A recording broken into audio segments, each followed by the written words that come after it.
That's scary. A man in the box. Thank you.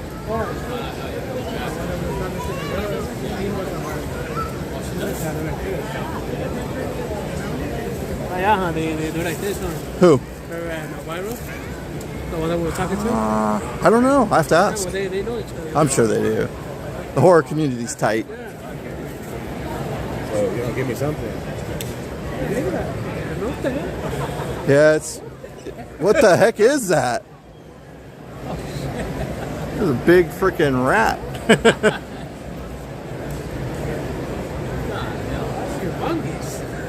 You see the comes over here. Yeah, I had to pull that mic. I don't think you guys could hear me. Had a new mic. Yeah, that's what issues at Universal. Yeah. Yeah, that's straight up like Chuck E. Cheese size. Hey, I hate to see the cheese. It's gonna be a big piece of cheese. They were taking pictures of it. Someone over here or what? Can't get through. Oh, I get that pictures. What's that supposed to be from? I don't even know. Tom and Jerry? Yeah, right?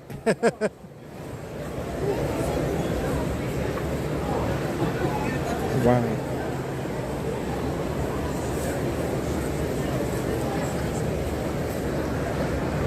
How do you get the beanie? You just buy it. $20. Oh, $20 for the beanie? Okay.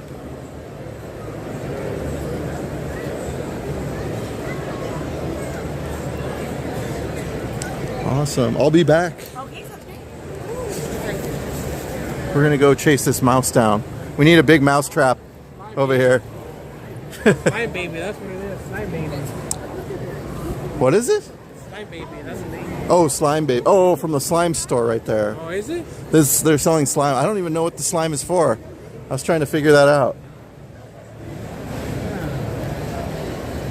Hey, Tiffany, how you doing? Raz, how you doing as well? Hope you're having a good Saturday. Oh, look, Slime Baby's got an axe.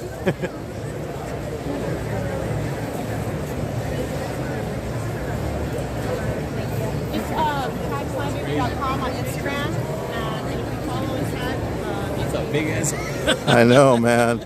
I'm hot. I'm sweating just looking at that, man. there's air blowing in it. Oh, okay. Oh, okay. All right. Okay. No need to worry. No one. Passed out twice yesterday. Only. Oh, okay. Yeah, picture of me. Yeah. Go for it. Make sure you don't trip. Junior's gonna get on here. Here, Junior wants. Yes. Go for it. There you go. Junior's gonna send that over to the Grinch. Yeah. Rich. Ask him how his vacation's going, or his summer. I was actually expecting to see the Grinch, but like horror movie. Yeah. The Grinch with weapons. Yeah. Probably the shadow, you wacky. Yeah, I know. He's gonna hit you over the head with a sledgehammer or something. Okay. Since he's not on Universal property, you know, it's no holds barred. Really good. Yeah.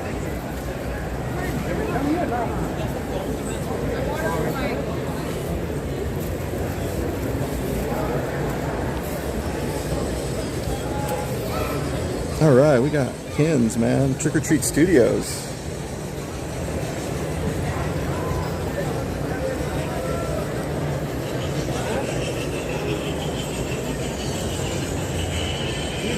Look, air fresheners.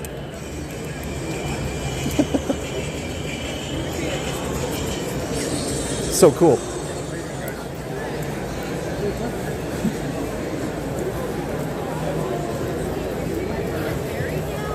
Oh, more Chucky. So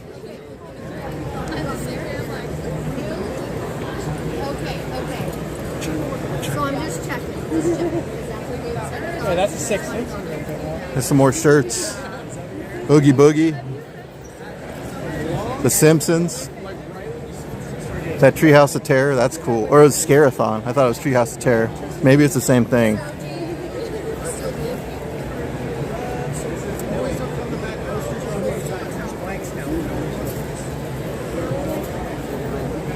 So if anyone's coming here and they're looking to find Vamp, she said to say she's in the corner. Like they put her in the corner. She was in the corner last time we were here. So that's kind of our running joke. But yeah, if you walk in, then she's on the front left corner, I guess is what you would say when you're walking in the showroom.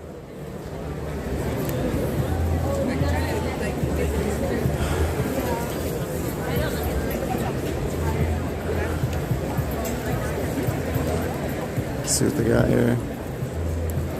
I don't know. Posters. The killer clowns? Yeah, you want to be a clown. I got that. Nice.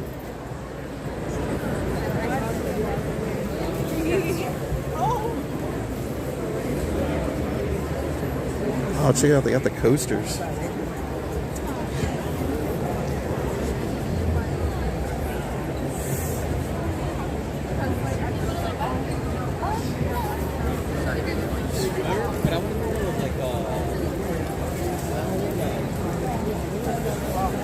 Here's Johnny Depp, Crybaby,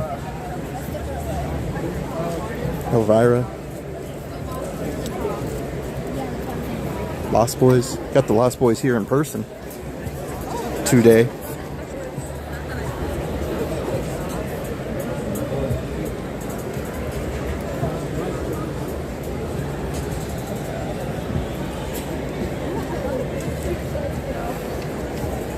Uh-oh.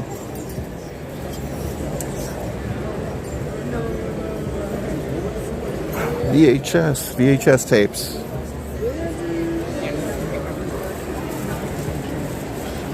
Aromatherapy.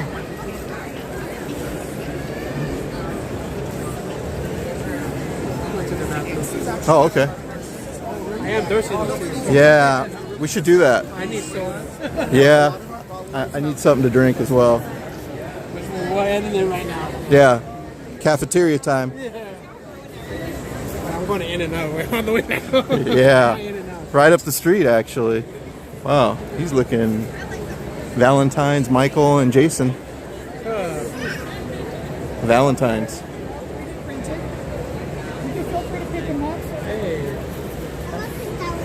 Oh, sorry. That's Paris Dillon. Who? Paris Dillon, the one that's dating with the sister. Paris who? Paris Dillon? I don't know who that is. Yeah. In the Stripes? Yeah. She's dating who? One of the. She's dated Don McLean. Her. I don't even know who that is. Oh, that's her? She's from the 60s, that band, I guess, Don McLean. I don't even know who that is. Yeah, she's like, she came on MTV. Okay. Cool. Her name's what? Paris Dillon? Paris, yeah. She liked one of my Rich videos. Oh, okay. Maybe somebody knows who that is. Paris Dillon? Paris Dillon? Paris Dillon. Okay. I think that's who was just in front of us in the striped shirt. Yeah, she came on the Catfish on TV. Okay. I think I know that. Catfish on MTV. Yeah, she got Catfish.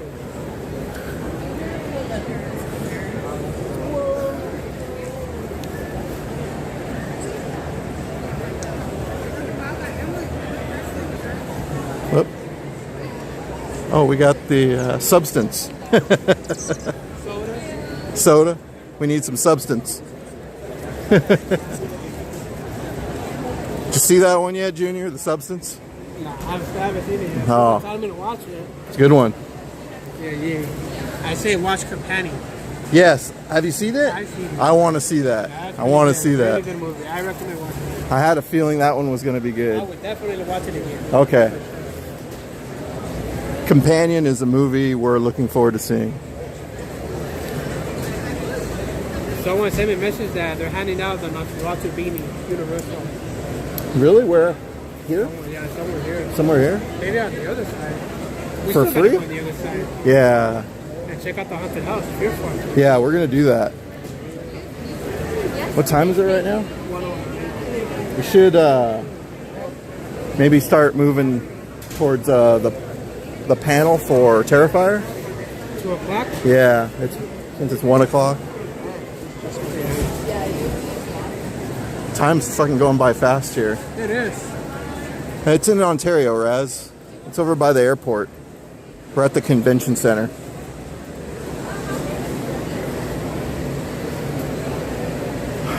Coca-Cola sounds good right now.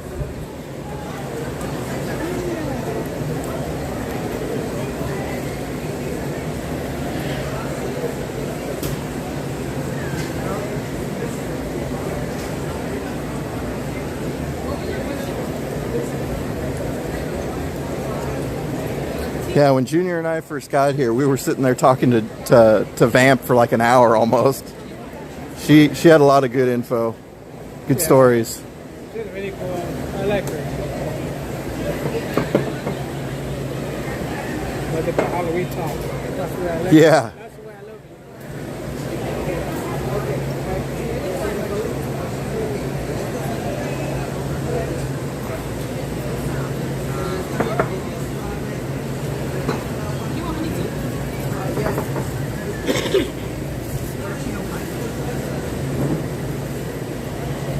Well, we basically checked out everything, and now we're going over there on the other side. Yeah.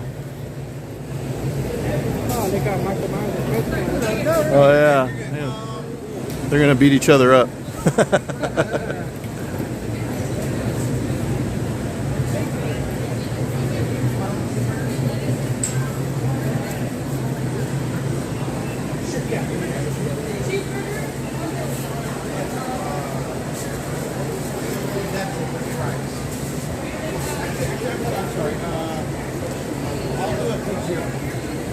All right. Hey, you got a Coca-Cola? All right.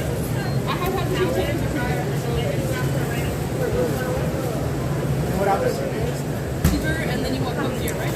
All right. Thank you.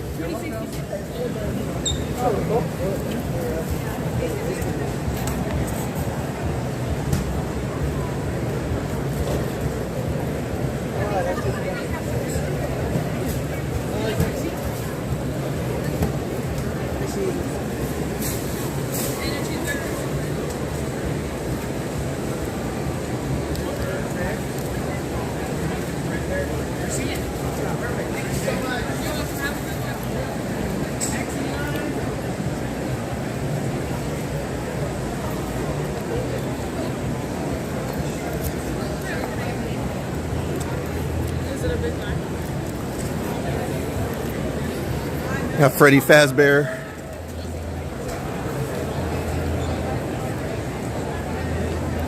I saw my brother. I don't know where he went. He's in the bathroom, right? No, I thought I did it now. What's up, Slim? Yeah, we're here out in Ontario. Whoa, that's funny. Laugh it up, laugh it up. Yeah. Whoa. Oh man, oh my God. That's awesome. Man.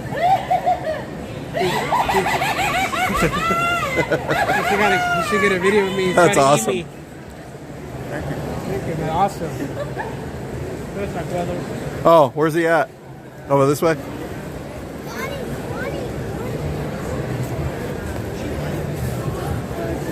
I hope that tickled your funny bone, everyone. Did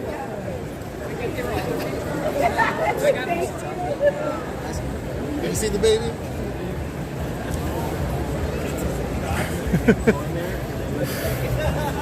Top shelf on the right, where the comics are.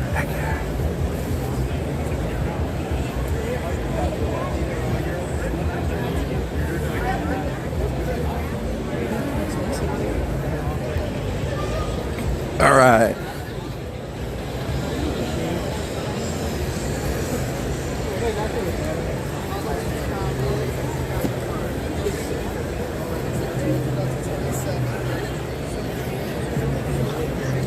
Where the haunted house is the one here, right too? I think outside to the left.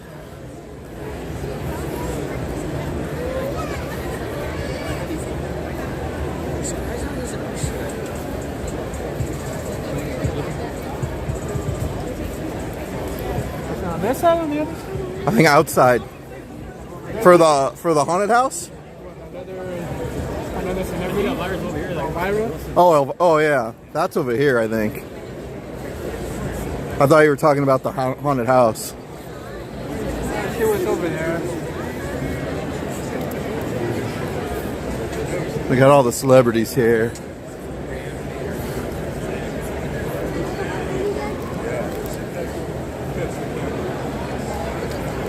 Elvira's right there? I don't know.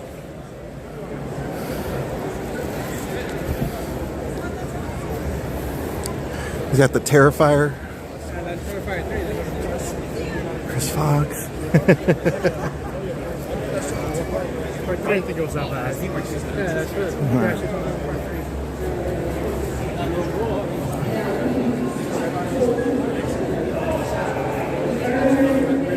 We got more people over here. Oh yeah, look, the line for Elvira is insane. So if you want to see Elvira, she's over here. Like, pretty much your whole convention day is going to be spent waiting in that line. Oh, there's the guy with the voice from Scream. Oh yeah, there's a... Was it Roger Jackson? Roger L. Jackson? There's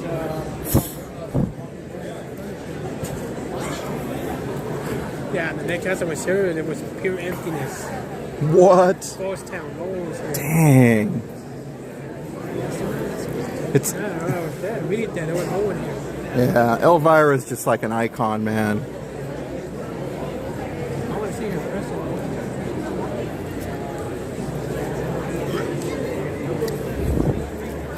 She's not there yet.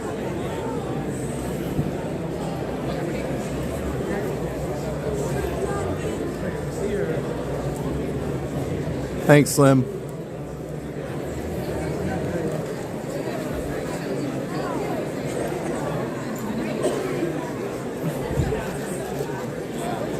Wow. Elvira.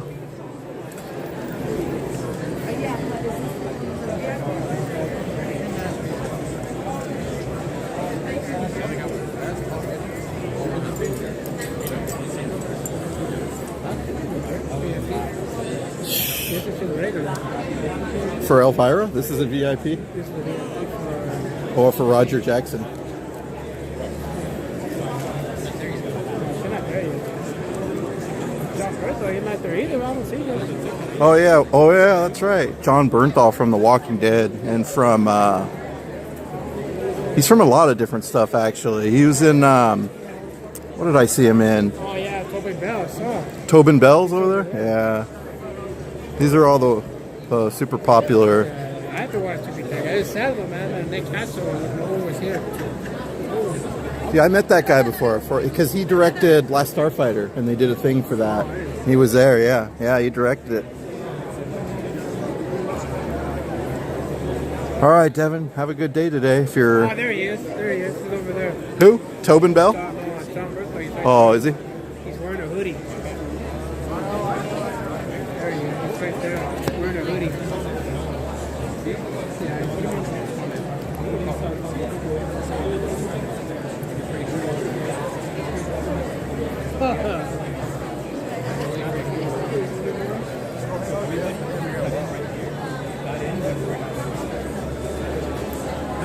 These guys should be elevated.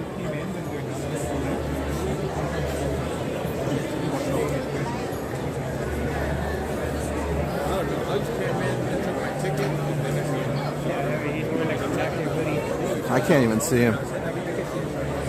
Is he in front of his display?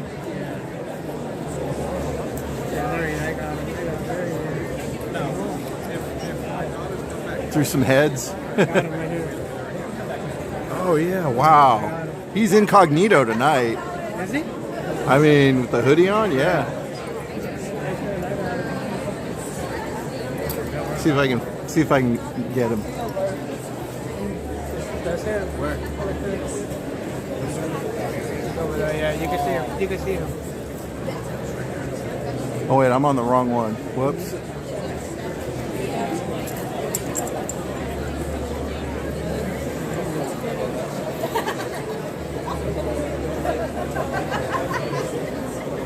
maybe over here. Oops, shoot. Yeah, just imagine Freddy walking England. Dude, this whole thing would be filled.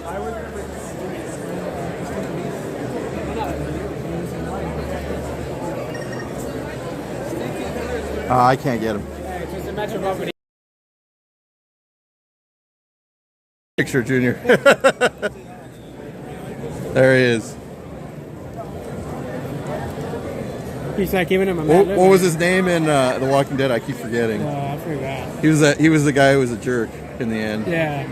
He's not looking at him. Are you sure? Yeah. Are you sure you can take me down? I'm Yeah. the Punisher, you know? Thanks, Junior. Junior got him. I'll post them tonight. Somewhere Elvira's here, I guess. They're gonna show I up. don't see her, though. Well, she was sick, I think. She had like some illness, I think.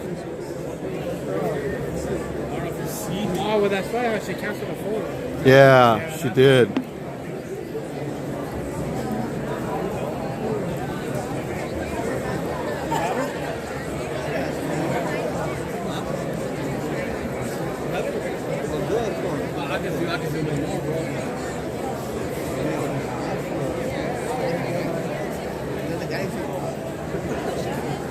Go over on this side. Hold on. Guys, excuse me.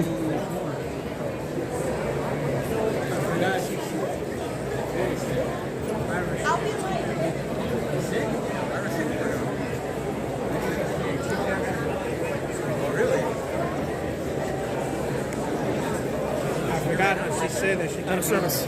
Yeah. Not for the photo autograph. People out here for lying that she's sick. Well, she's not doing the. She's still doing autographs, selfies, maybe selfies, but not the. Throws a mask on. You can't even tell it's her. Yeah, you can tell. They posted on the Instagram account, so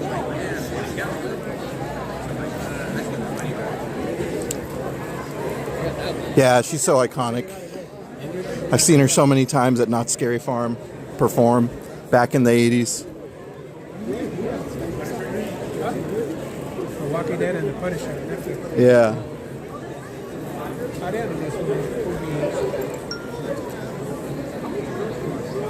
I didn't know that one, that his line was going to be that crazy, No, but it's crazy, man. When we came in September, no one was here. I don't know about what's the name, D. Williams from Star Wars, Captain Lando. Billy D. Williams. He was empty too. He was empty? Fuck, dude, Billy D. Williams is iconic, man. That sucks. Empty.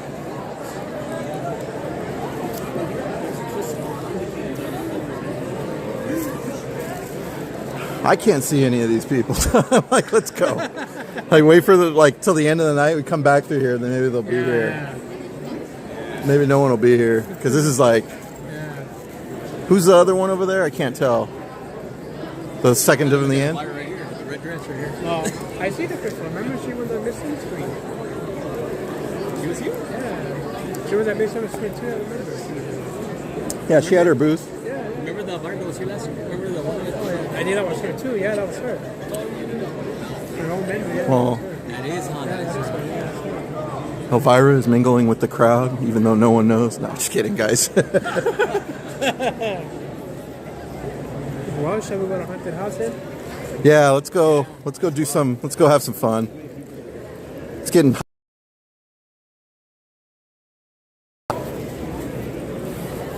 Who's her? Oh, that's the chart.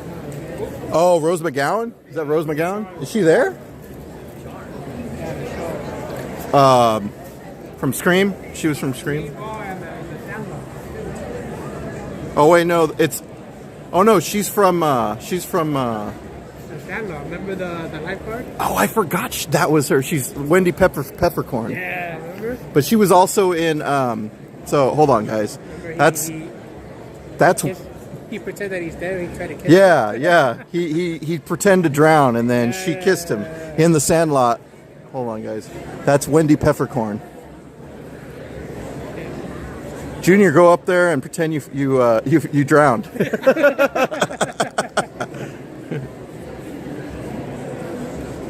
How many times do you think someone said that or tried to pull that one on her? These are the ones that are done right there. That's the voice of Yeah, but she was also in Planet Terror, and she was in the other Grindhouse one with Tarantino. Planet Terror and Death Proof. She was in Death Proof for only like a second though, but Planet Terror with all the zombies, Robert Rodriguez movie, that was her. She was the doctor's wife who was like a nurse or the doctor's assistant. Maybe she was a doctor. She had her 5 little friends, remember, that were all shots? Oh wait, can't even see her right now. Go ahead, guys. Sorry. She's like, I have my 5 little friends. This one's the blonde one. This one's the redhead. Like, if we would have asked him, can you do the voice of the Ghostface? He would do it. Does he use like a voice box, or does he just do it? Without it. Damn, that would have been cool. I'm sure he would do it. We should come back later. I bet no one will be here, and we'll see if we can get him to do it. Yeah, we would say, can you do the voice of the Ghostface? He can send a message to Ari. He did it on his Insta for Midsummer Scream, where he said Midsummer Scream. This is Midsummer Scream. Like that. It was awesome. Let's go to the haunted house. Yeah, let's go. All right, we're going to the haunted house. Say goodbye to Wendy Peppercorn. Goodbye, Wendy.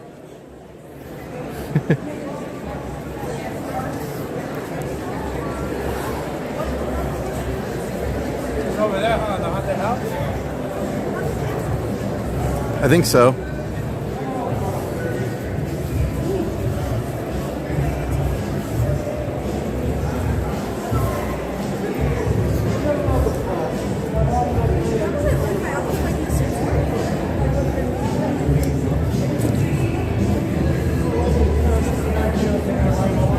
Alright, we're going to call for group A and B, John Baronside.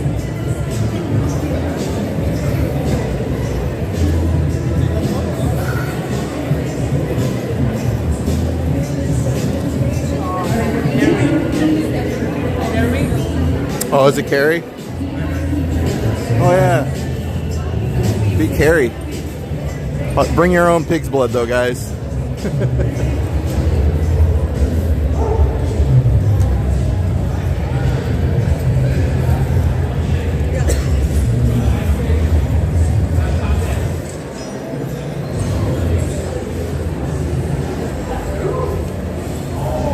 Art sideshow. Whoa.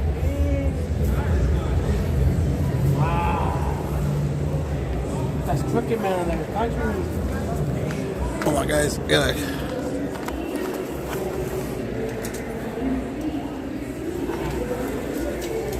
Get a video.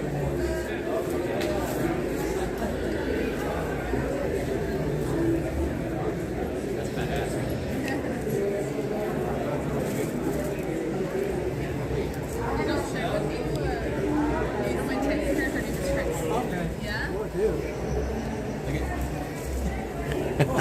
Yeah. How's the weather up there? Look at, and we got this over here. We got the nun. We can't get a picture with it. And then, Oh yeah. oh no, oh no. Yeah, No, no, no, no, no, no, no. you get a picture with it. Your costume is awesome, man. You got a tag girl.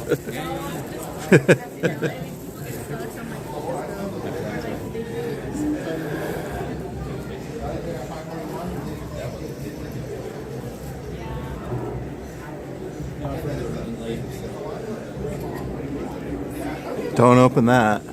These guys might have something to say about it. Got the nun. Picture of the nun. We got art.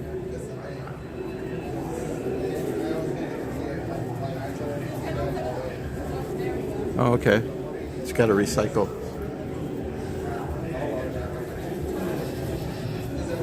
I feel like this one's like ready to move. Who thinks this is like a person? They might just like jump out at us right now.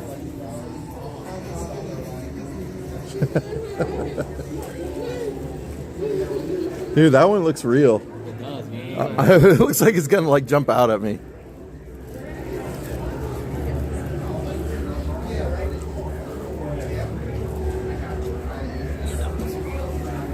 It does, huh? Scary. Saw? Yeah, there you go, Saw.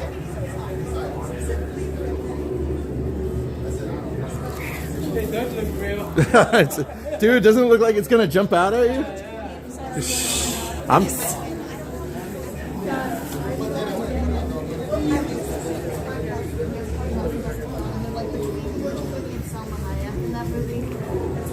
Here we go. We got the Lost Boys over here.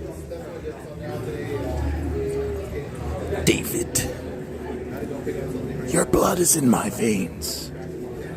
So is mine.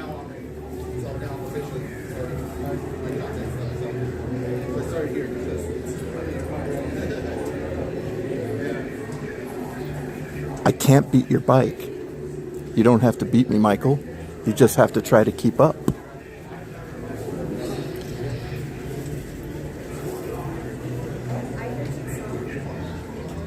They're only noodles, Michael. No, it looks like that's Yeah. the last one. Michael. That's the one that's here. Michael. That's our key for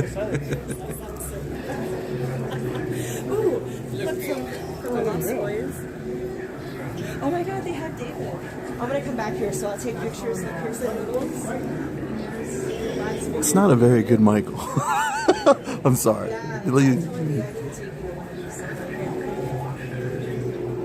Look, they got the Chinese food.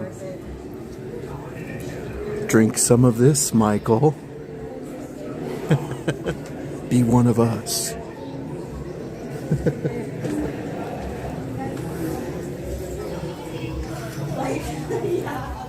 Boo. Saw.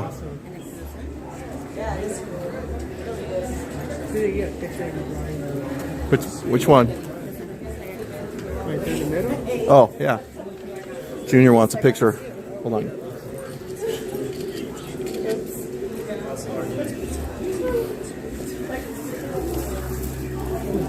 You want them both in there? Or, okay. Let's try this a couple ways. All right, 1, 2, and let's do this. Hold on, stay right there. And then from this angle, there you go. This way a little more, but just like a half step to your right. All right, there. Hold on. Trying to get them both. And then one like, hold up, that's where you were. A little more this way. All right. Yeah. There you go. Ooh, hey, go ahead. You're welcome.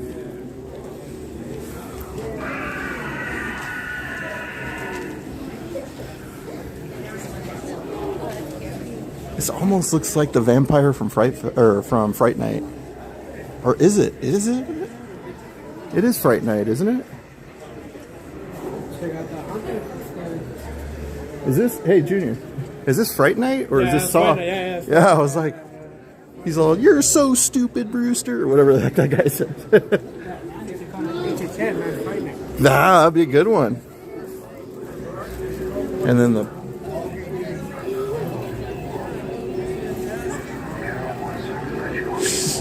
All right. What's that? I don't know. It's around here. Let's ask somebody.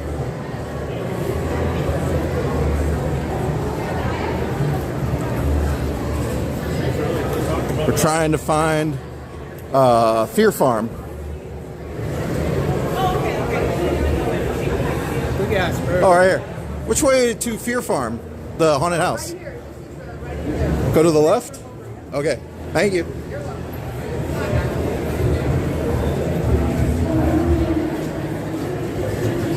That's for the VIP room upstairs.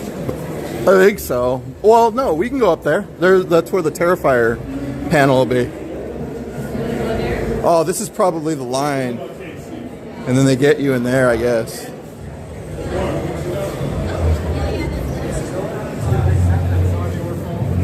Or maybe not.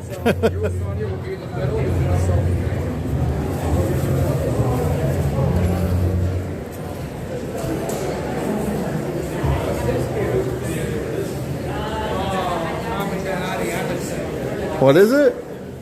This is different. Yeah, but Let's check that later. That's not the maze. We got to find the maze. What is that? The maze is over here. The maze is right here.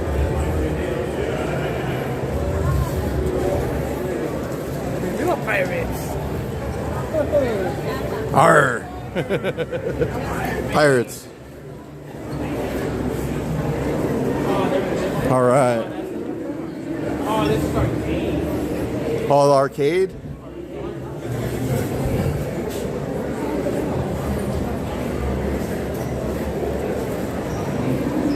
Where's the haunted house? Maybe it's further. Is it right here on the left? That's where it was last time. It was over here. Oh, this is where we came in. Yeah, but it goes this way too.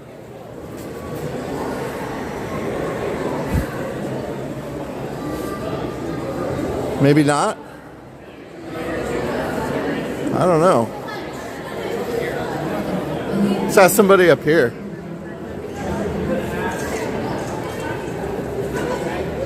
You guys know where the haunted house is? Like 104? Right there where that banner says Fear Farm. Oh, thank you guys. You got it, man. All right.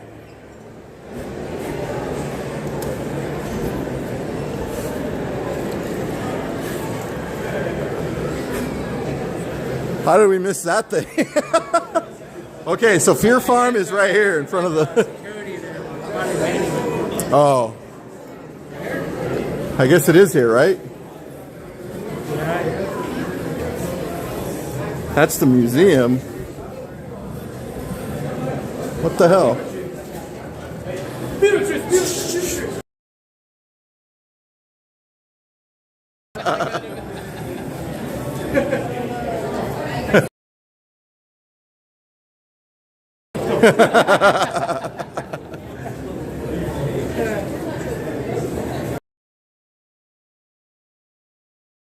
Find Fear Farm.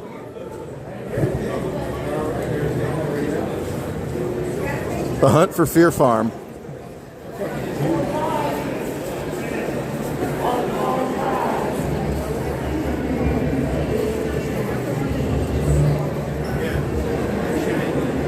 I don't know. This is like a puzzle wrapped in an enigma.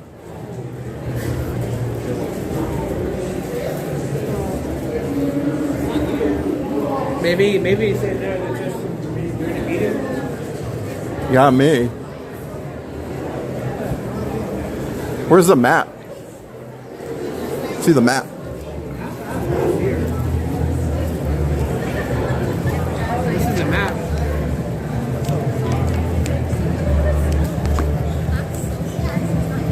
You got it?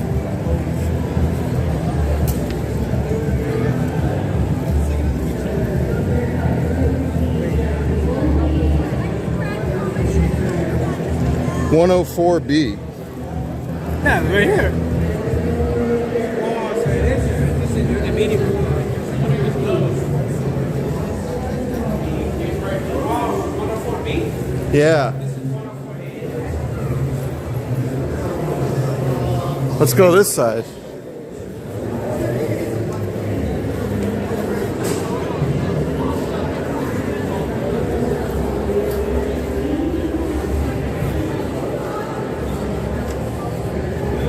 $105, $106. It's right here. Oh, it's right here. It's Meeting room and you.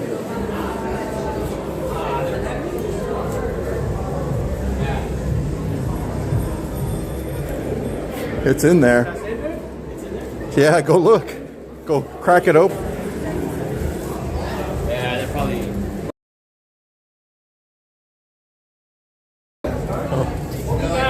Yeah, we're on break. Man. I'm not sure what time. I know probably 30 more minutes. Give them 30 more lunch. Okay. Lunchtime, you know. Probably grab all of it.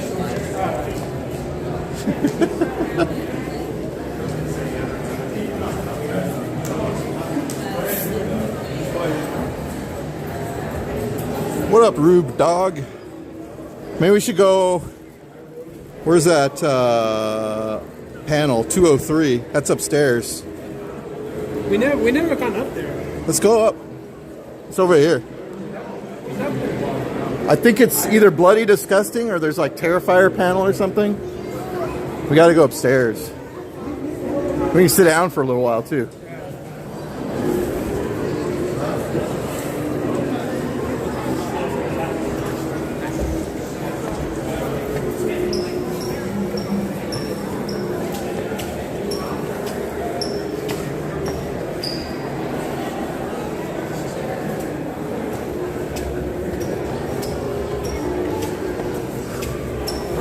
We never came up there.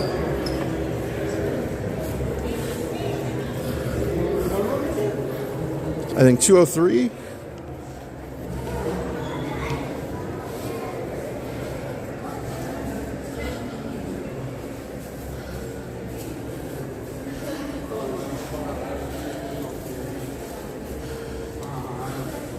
Oh, right here?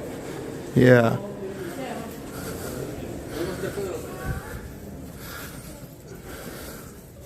Let's go on the other side.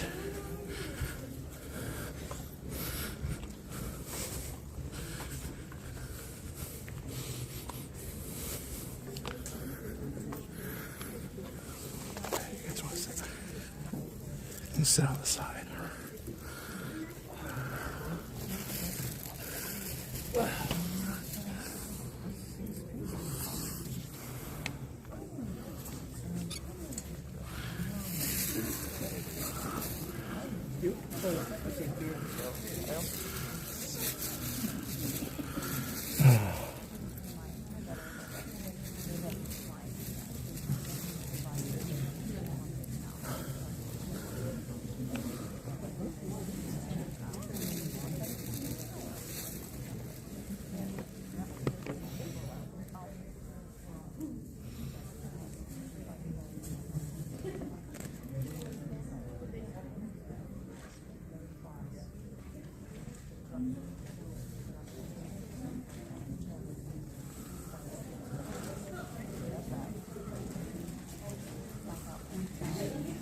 Supposed to be Terrifier 3, the Boo, and creepIE.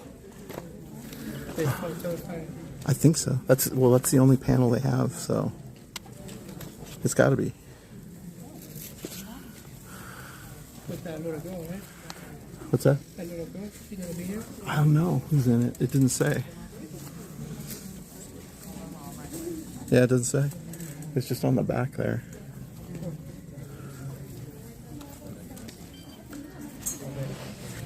Oh. Let's see what time it is.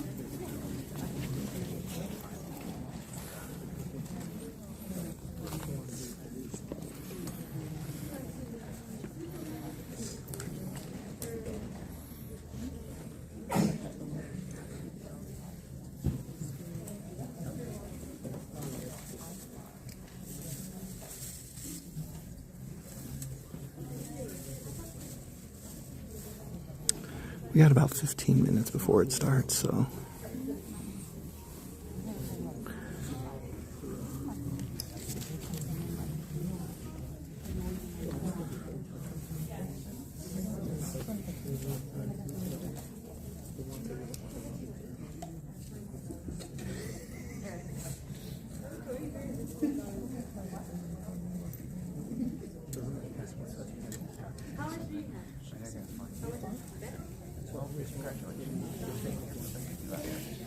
You gonna go do In and Out after this? You gonna go do In and Out after this? Well, we'll probably do the haunted house and then probably take off. Oh, you're gonna take off after this? Okay. You're gonna stay here for a little bit more? Yeah, probably gonna stay. They call that 6 or 7? I think 6. 6, I don't think it's 7. Well, I got a picture of Scott Ian. Heck yeah.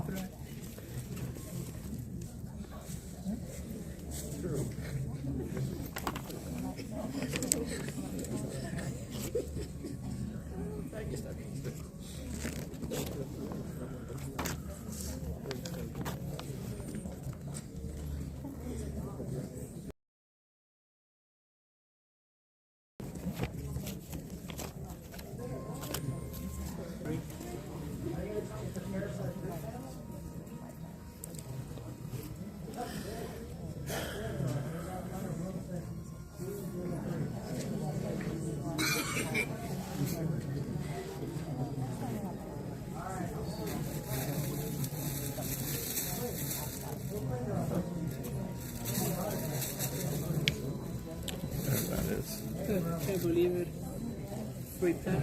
Heck yeah, that was the best deal of the day, right? So that's a Corona. How far is it from your house? For me? It's more down. Yeah, it's off the 91. Yeah. That's always nice. Yeah, but it's worth it. Once we take it to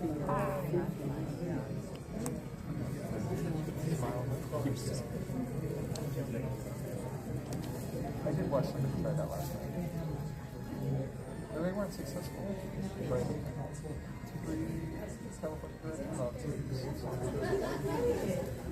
and I'm watching him on the camera. Laying, doing the wide.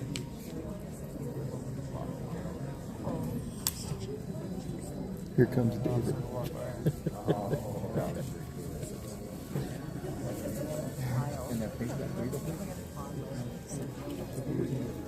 Is it?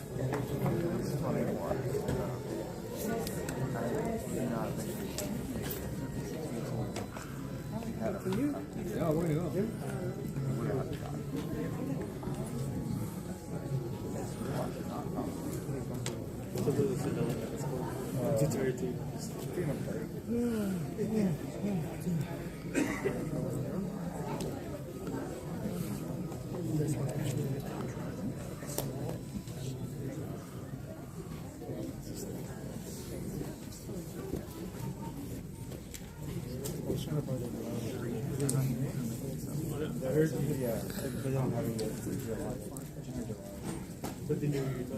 That's awesome, Ghosty Sam.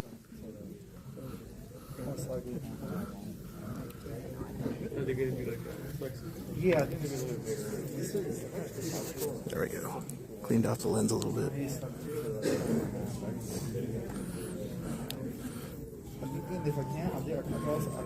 We're gonna hit up the Fear Farm maze in a little bit, right after this panel. So stay tuned. I was looking for like gloves anywhere that would match something that's really hard to get studied. It's like really hard. Like the summertime, you got those just like that. Yeah.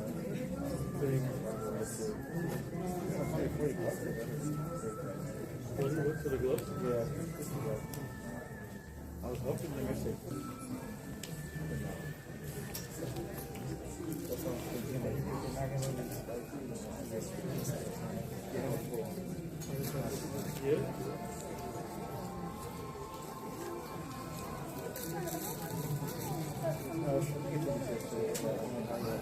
So, this material?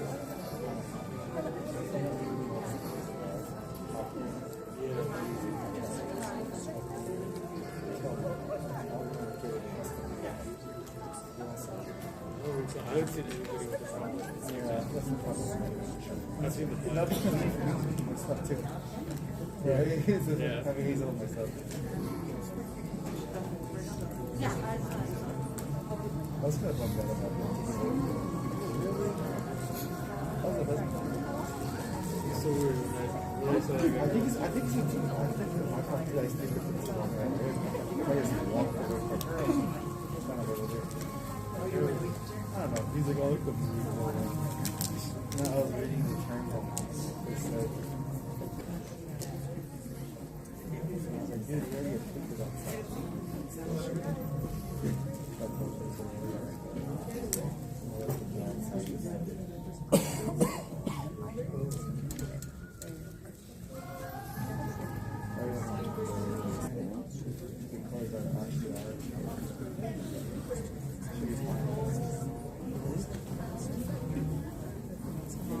It's just how you do it. They got outside? Like, oh, you guys. They tagged it like, oh, they checked it out.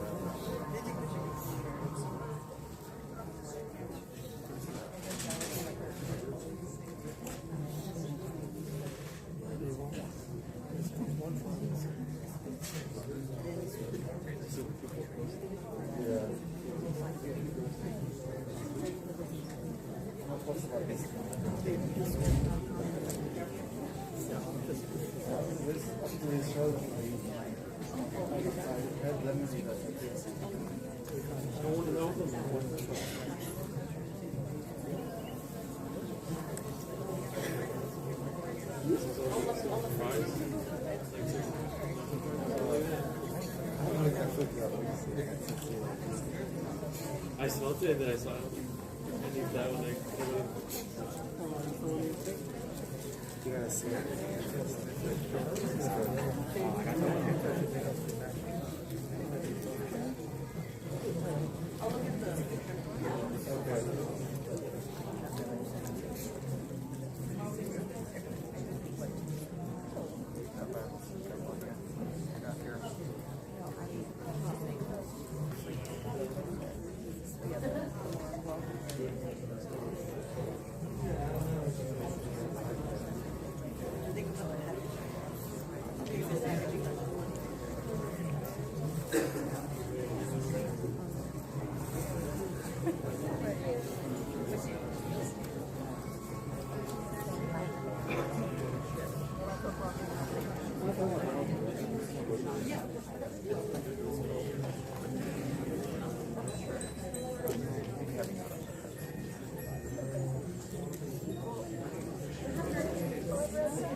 Thank you.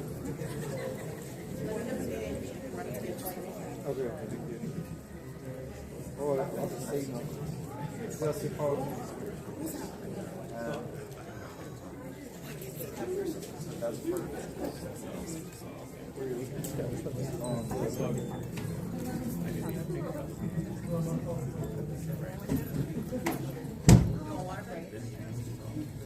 yeah.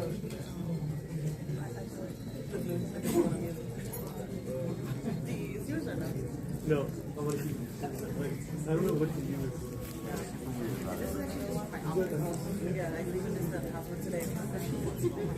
I don't want to dent it or anything, so I think I can do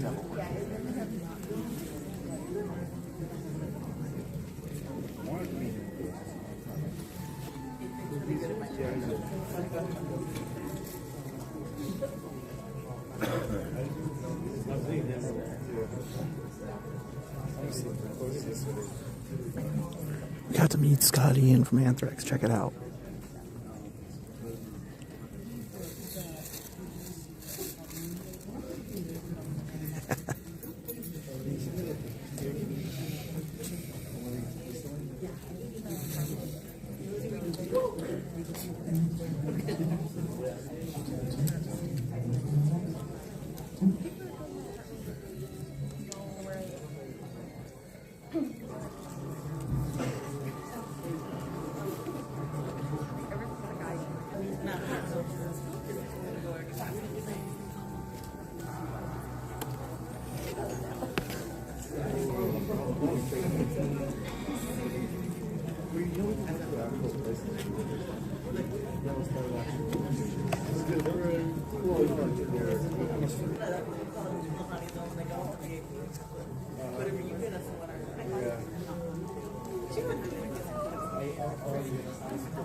It's like 1 minute till 2.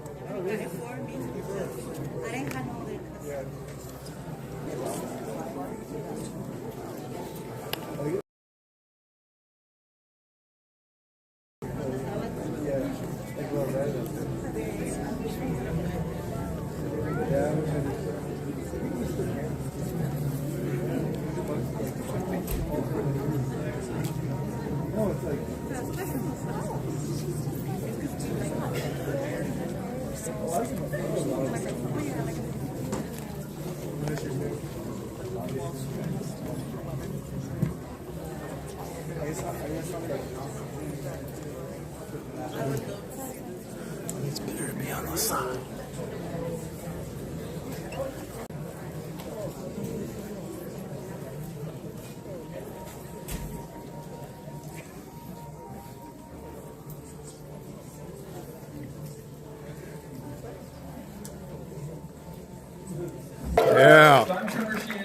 Corey Shand, host of an interview podcast called The Boot Room. We're joined by John Grills, host and creator of creepIE, one of the most popular horror audio fiction podcasts in the world.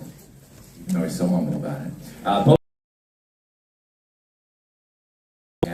So, Terrifier 3. You know it, you love it. Not only is it the most successful of the films in the franchise, it is the highest grossing unrated film of all time.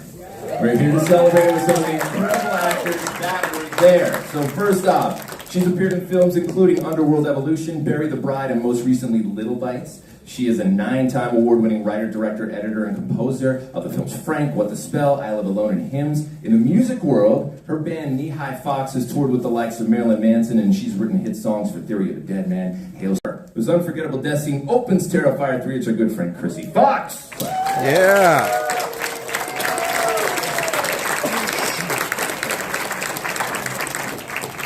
Also here with us, she's been in some of the most celebrated TV shows of all time: Guiding Light, Law and Order, the multi-Emmy winning Nurse Jackie, and 30 Rock. A couple of features for the Lifetime Network, worked with Martin Scorsese in The Irishman, with Ivan Reitman in My Super Ex-Girlfriend. Her death scene in Terrifier 3 made Art the Clown himself throw up. Beginning her career at only 6 years old, her first projects were the 22-time Emmy-winning The Marvelous Mrs. Maisel and Raven's Home for the Disney Channel. She went on to star opposite Jessica Biel in Hulu's Emmy-nominated Candy, AMC's Fear the Walking Dead, and alongside Andy McDowell and Danny DeVito. Only 12 years old and absolutely killing it. Finally, he's a multi-award-winning filmmaker who directed over a dozen music videos and acclaimed shorts. As an actor himself, he's appeared in music videos from the Black Keys and Elle King, the features Popular Theory, Secrets on Greek Row, and had a role on Netflix's pop culture phenomenon, Stranger Things, playing Cole, whose brutal sequence is the centerpiece of Terrifier 3. Say hello to Mason McCarty, everybody. Yeah.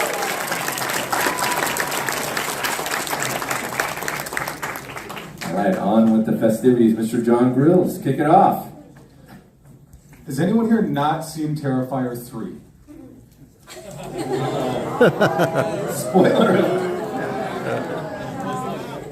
All right, you're gonna love this first question. Art the Clown comes in dressed as Santa, and my little daughter wakes up and then tries to warn us, and we think she's stupid and send her to bed, which is very dumb. Listen to your kids. And so he, my husband, in bed beside me, and then I'm in the stomach, and then he slowly cuts my arm off in the middle of the head, in front of the Christmas tree. So yeah, and then at the end he does find my daughter, and yes, she does die. She's never watched her, so she doesn't have to do it. I know, I probably can't totally describe it. I haven't watched my own kill because I think it's too disturbing. But I do know what leads up to it, so. But basically, I'm tied to a chair, and then I have a tube, basically. Yeah! I got a lovely bracelet by some awesome person that says "pegged by art." But yeah, you know,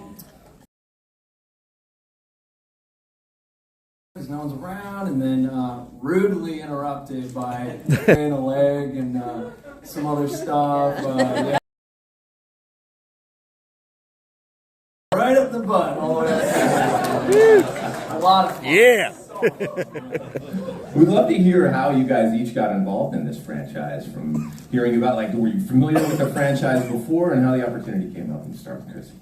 Yeah, I mean, I was familiar.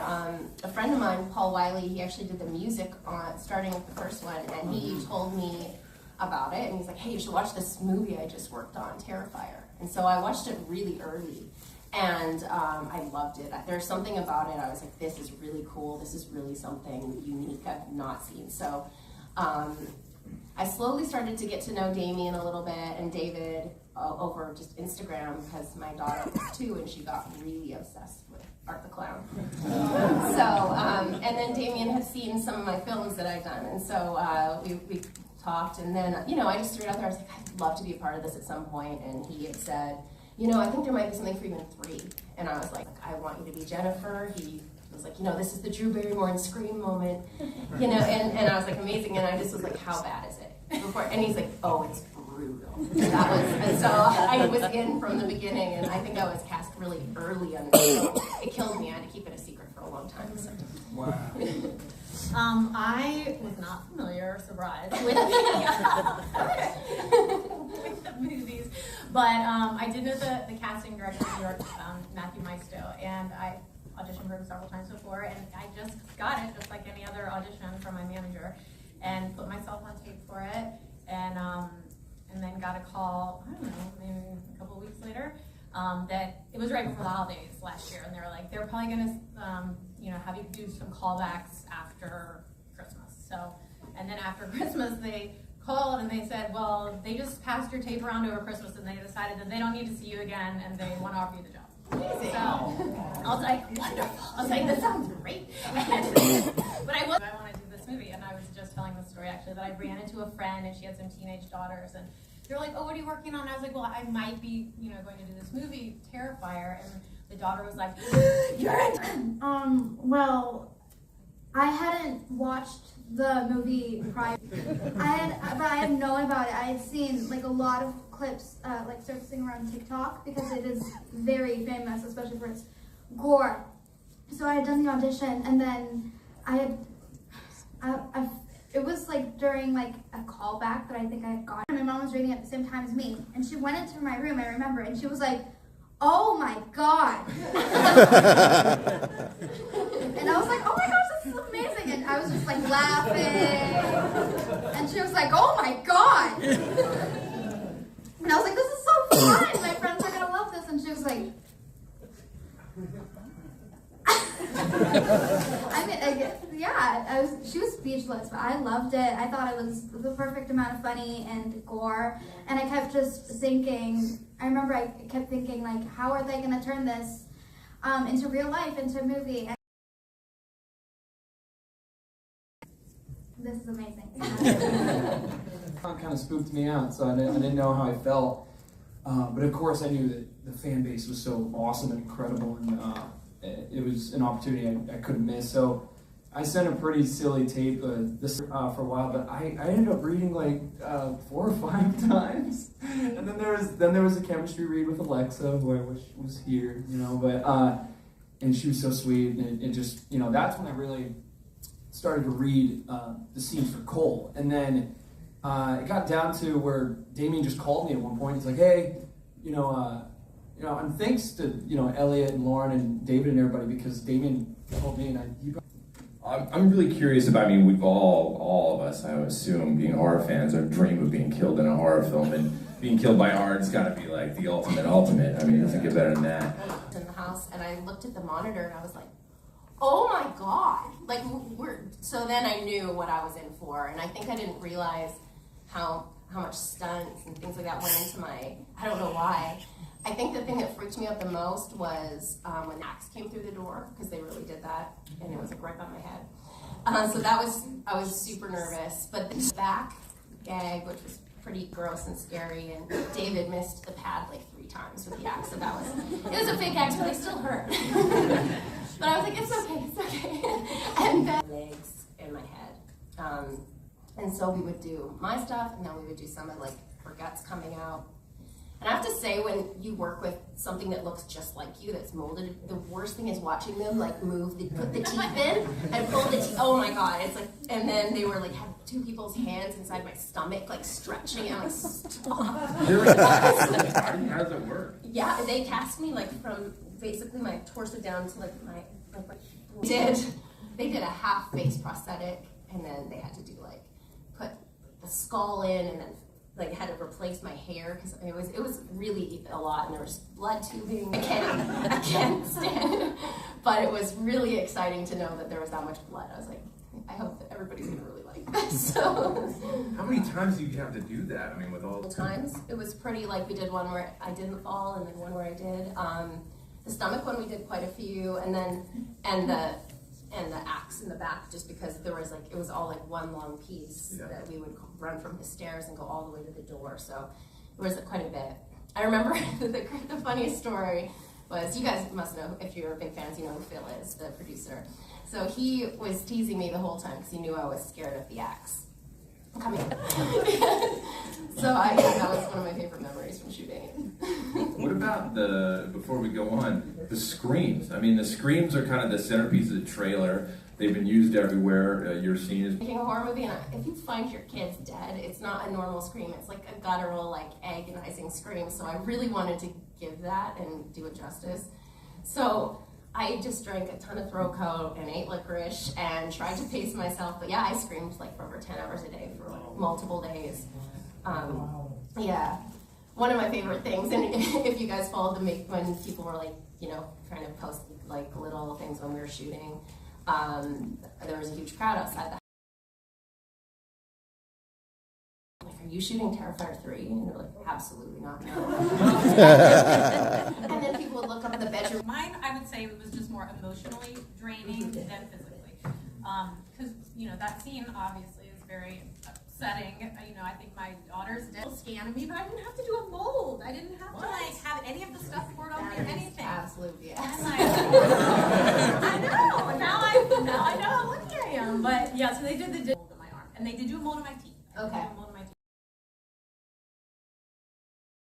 Maybe you've seen on my Instagram, I have a thing of me standing beside the monitor because there are people like manhandling your mannequin and they're like shoving stuff in my mouth. And I'm like, I cannot watch this. Like, stop touching me. It feels so weird.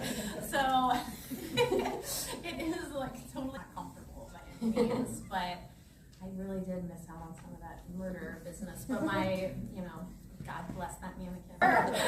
I like to practice my horror scream a lot. I feel like it's definitely gotten better since I shot Terrifier. I remember on Halloween once, last year, me and my friends, they were like, Angela, can you scream for us? And I was like, no. Oh, please, no, please. And then I screamed, like really, really loud. And we were in the whole neighborhood and the whole block heard us. And I was like, I'm trying to make it louder and more gut-wrenching. And they were like, but there was this one big stuff that I did at the end of it was in the final scene, and, well, my final scene, and I fall through a portal, through hell. And I remember I was in a harness, so I was typing and everything, and then there came the time, my stunt double, she came, oh, she was wonderful, she came and she showed me how to put on the harness. I was like, this is gonna be so exciting. And I go over there, and it's this huge, it's like 2 stories or something, and it's just, okay, I get on a ladder, and as soon as they like hook me up, and we start like, Damien says action, I like forget like anything as soon as I come down. Completely blacked out. Like all I remember was them hooking me, and it was just hooked on the floor. She was that nervous. Yeah, I was more excited. It was amazing. And then there was another stuff that I did. It was minimal. I just fell. So there was a lot of falling. There was no time. You felt there. Yeah, it was just a whole thing. I didn't have time to bring my whole suitcase set, but it's warm down here. Nation, man. Wow.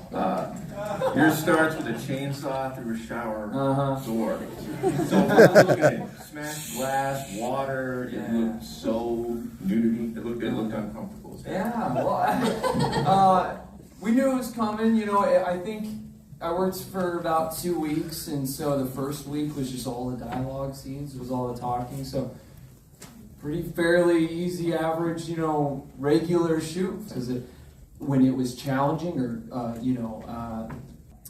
we had each other to kind of like hype each other up. It was like, yeah, okay, we got this together, you know. And yeah. So the second week we came back, it was about 3 full days of shooting it. So professional and incredible. So yeah, nothing was just like, oh, I can't do this. But I will say that chainsaw was so freaking scary because, well, first of all, it's a real chainsaw. I mean, they just dulled the blade, so that thing's still like ripping through and it's getting close to your face, and they blocked it out a few times, so I know where it's coming and all that. But you know, I gotta act like I don't know where it's coming. So just my brain was just freaking out every time that was happening. But yeah, that's intense, man. You know, and they're throwing little glass shards at your face and all that. And but yeah, 3 long days. I was getting a little hectic, but we had to officially wrapped before I saw any of my body get torn apart, which was funny because it became a very unexpected details because they had to go and do a pickup day without me and Alexa there, and it was just our full bodies because we had to do the goo process. We had to they put all this stuff on you to make a dummy of you. Yeah, it's quite weird, you know, on your butt and all that. But anyway, yeah, really amazing experience, and yeah, it just made the premiere even more shocking and fun, and it was awesome. Yeah, it's like military boot camp for 3 days. It was crazy. Yeah. For all the aspiring murder victims in the audience, how exactly does one prepare to act like you're getting anywhere else? Like, okay, it's coming from here, so like, you know, like torque your head a little bit, like, you know, stuff like this, and when you scream, you know, like let it like come from here and whatnot. So he had a lot. When Mia's on the shower floor and there's a scene right before Art puts like the Christmas sunglasses on her and her face is kind of blubbering. Is that the actor or is that a prosthetic puppet? Do you know? I don't know. I don't. That's the other thing is that Alexa and I had really gotten here in the making of the movie or anything. So I actually didn't stick around and watch her film that because her scream was so like just like painstaking to me. I don't know. It was just it was rough. So I solo coverage at all because I don't know. I was in the back just eating something. I don't know, hanging out, trying not to freak out. But no, yeah. I don't. What about you guys? No, I mean I asked what was happening to the mannequin, but they said basically it like decomposes because it's so gross that it, even if somebody tried to keep it, that it just like blew it up. I have those and I framed them because that was like a really cool thing to have. Yeah. Yeah, I didn't get anything exactly from set either, but I do remember David, he gave me this little... I want to talk about the fact that in this particular Terrifier, to know herself. And I guess starting with Christy, you have that opening scene with Jules. Is it Luciana Bandette? Was her name, the actor's name? We call her Lucy. Lucy, okay. How did you notice that production and how David and Damien adapted their process to kind of make kids feel safe and comfortable, not traumatized, you know? They're really amazing. Like Damien is such a good director, and even through my whole experience, he was like, if you're not comfortable with this, we'll go awesome and encouraging. And so yeah, when I think 1 or 2 days before David even came, we did a lot of our and then of course it got to the point where, and she never ever saw anything scary. She was never on set during any of like the traumatizing stuff. Honestly, some of the stuff with both of them, they even could shoot separately. But they couldn't when she was like following them up the stairs and stuff like that. So it actually was a cool thing because my daughter, that Lucy and David worked together. And she was very excited. She's back there waiting. And so she actually played dolls with Lucy for a while, and then she convinced him, she's like, he's really nice. We should go take a picture together. And so they did, and then Lucy felt more relaxed and she did the scene. And, but yeah, David's incredible with kids. He used to teach kids, so like I have videos of him singing the ABCs with Al and stuff. So they're really great. And honestly, I never even worked with Timmy. Because I came in that day, but they shot his bed, like, I mean, it's just a couple of lines of dialogue, so they shot that, and then I came in later in the afternoon, so I never even met my son. But he definitely was not exposed to anything scary, and they're really, really aware of that, and they really like kids on the set, and everybody's like a family, and everybody has kids or loves kids, so yeah, I thought they handled it really well, and Lucy came around because she came to the premiere, and she was a little more open. That process, and how were they with you, or is this old hat to you? Are you all good with it? Well, just a really fun process and a really nice and enjoyable environment to be on. And they just made everything just, they were all so nice. And yeah, you were saying that David's a teacher. So he would come like every now and then between takes, and once he gave me a really cool history lesson. He was like, yeah, I used to be a teacher, and they started talking about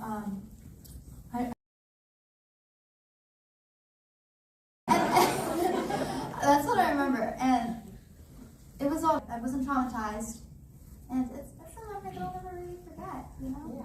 Yeah. No, I actually remember. Oh, do you each remember the first time you saw David in full art makeup? And like, is there that moment, oh no, it's David, he's just wearing makeup, it's fine. Or are you looking at Art the Clown?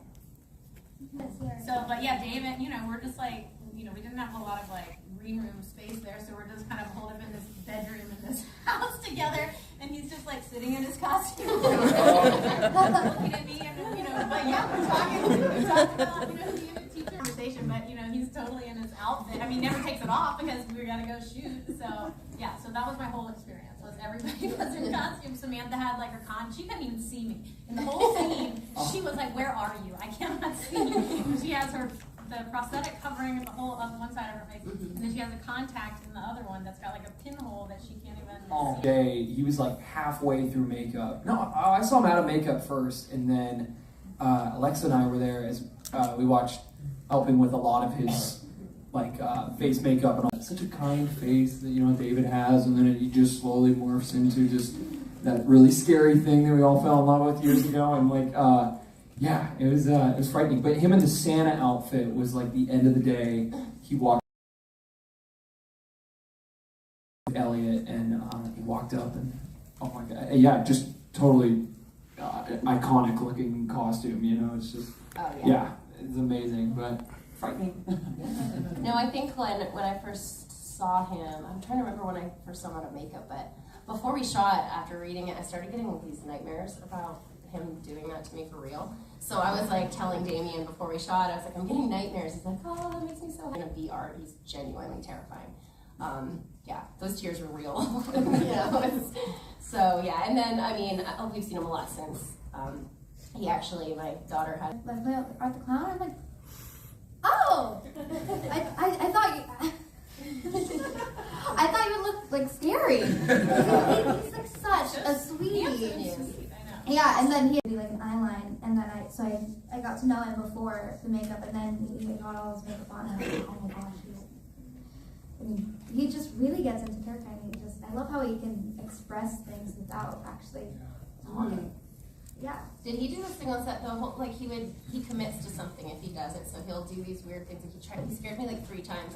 He would sit inside the wardrobe rack and stare at me until I noticed him, and then it would terrify you. And then Zombie Brooke shows up and starts yelling at everybody. You guys can't see her. You're pretending that. How did you guys put that together? Who was Damien doing to help you out? And Top kept like coming down basically because like the blood was making it so wet and it wasn't sticking anymore. So, you know, it kind of, and talk about a scream, her scream is insane. So, and when you're sitting this close to it, she wasn't in, you know, the whole time. She would, you know, we shot other coverage, and then they put her in, you know, when they needed her, but she was a mess. And she got, and some blood was like flying on you. When you weren't supposed to have blood on you, and we're like, like, you're not real, you can't have blood on you. Yeah, it was fun though. I don't know how I didn't break. I mean, she was sitting right next to me like this, and but I was pretty creeped out. Yeah, it was creepy. It was creepy. All that blood, it was like all over her face, and then I had actually seen her in the thing. Apparently, like some of the blood had got in her eye. I mean, there's no getting it off, depending on in my situation. It was like on the ceiling. You know, it was crazy. Sometimes they have a moment where, like, when he hits me in the stomach and I started choking on it and it came out my nose.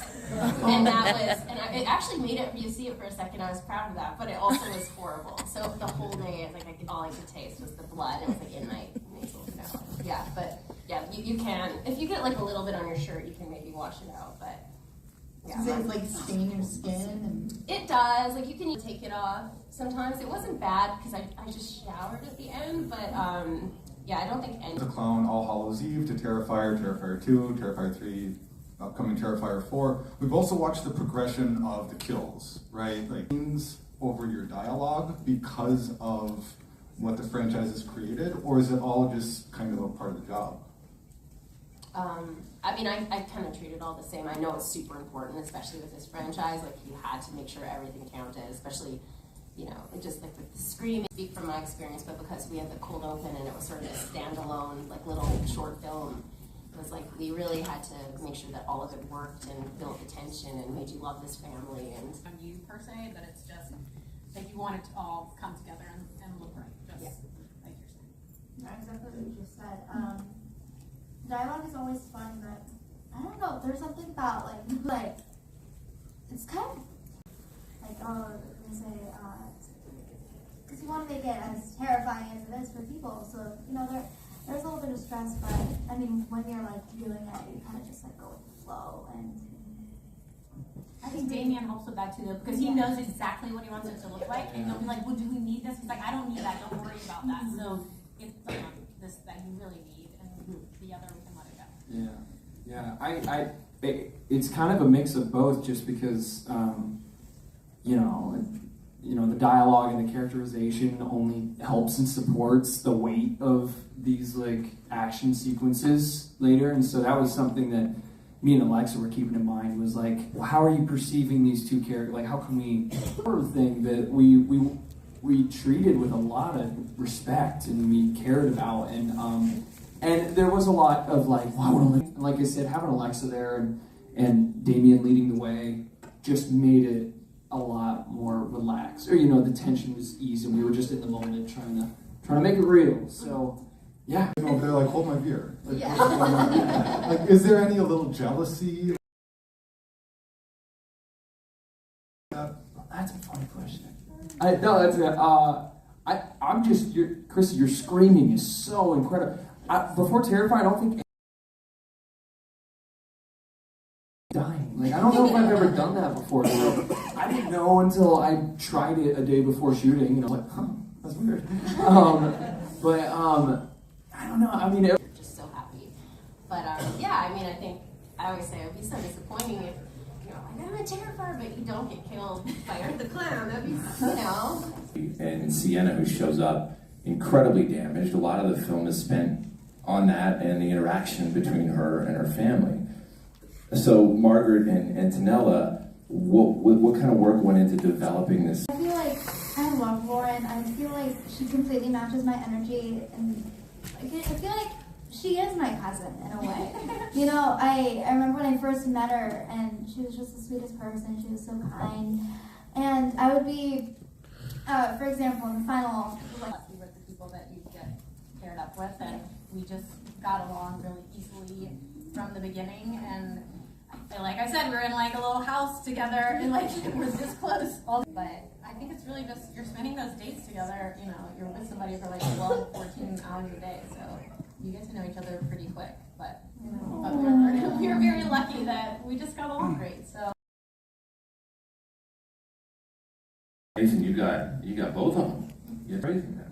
Dude, that was a special day for me. Looking back, I mean, I of course had gotten to know Elliot, and him and I became really close, and really loved hanging out with him and his family.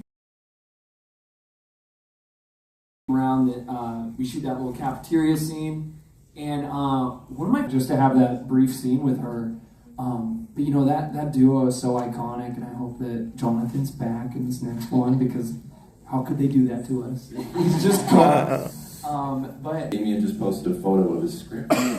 So, without putting you on the spot too much, Antonella, where do you think Abby is, and are there aspects of her fate and her future that only you and Damien know at this moment? Oh, what can I say about? Yeah. I'm making a lot of theories myself between me and my family and my friends, and I'm like, I can't wait. Neither can we. Yeah, seriously. the actors and really listens to you and asks you things even before you shoot. Like, look at your dialogue. What do you think? Do you have any? Like, he's just really and he's just one of those directors you just really. Just runs such a great set, so I think that this experience was one of my favorite experiences I've ever had. I think I gained a huge appreciation for the horror genre, which obviously I don't have a ton of experience with, but I gained really such an appreciation for this movie, and so I said to everybody, I didn't know we were going to have all these family reunions. It's so incredible that you have people, and I've worked on other films where, I still have friends from things that I did 15, 20 years ago, close friends, so that's always the takeaway of this project. mine just ate rats, so forever. When I'm 100, I'm like, I have those rats. What a great memory. Yeah, it really is an art form. I feel like I took so much away from this movie. You know, you really build like a family with all of your castmates, and you know, it's kind of emotional to say goodbye. I'm a very emotional person, so I immediately just started to sob. Thank you guys so much. Then again, I cry if I run out of my favorite cereal. I was watching everybody, and I think I was taking like little mental notes. I was like, oh my gosh, they did so good at this. Like, oh gosh, I don't even know where to start. I learned so much from this movie, and it was such an amazing experience to be able to share with all of you guys. Yeah, as a horror fan, it just kind of, I'd never been involved with anything of this scale or even just this level of appreciation, and it just showed me how incredible the horror genre and fan base is in general, and just how blessed I feel to be a part of that with everybody, because I too am just such a big fan, and I've been freaking out about everybody who's here. Like, I was chasing down Tobin Bell earlier. I don't know. But yeah, I mean, Damien's incredible. He deserves it. I mean, I feel like the bedroom was the one that was like, oh my god, they're gonna keep going, and then it's gonna get worse and worse. But you know, I'm really close with Catherine Court a lot to get that and make it look so incredibly. Some of the smaller kills too, just because, I mean, there's no such thing as a small kill with art. I'm saying not a chainsaw off your butt, but you know.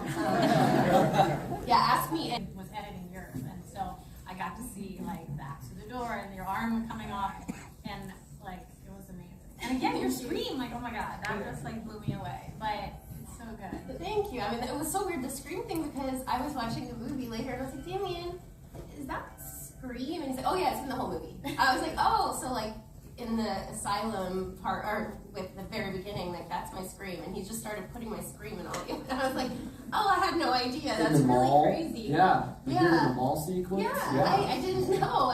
But I was like, no, I'm crazy. That's not me. I got to see that up close, like especially in between takes, and I was just admiring. It's so weird to say in front of you. I was just admiring like how Mia, like looking art in the eyes, is so awesome to me. And she just does a great job, and it's really hard to watch her get cut up like that. That, or I think the fire extinguisher Santa scene is actually so underrated. How creative is that? I remember reading that, being like, how are they going to do that? Like, I love it so much. I will also say, I don't know what it is, but every time Art the Clown pulls out a pistol, I just think it's so cool. I'm just, so like that when they're trying to kick him out, and he's just like, dude, Maurice Jackson. So funny. I love it. All right, everybody, thank you so much to cast of Terrifier 3. Yeah. We can't. I mean, you can try.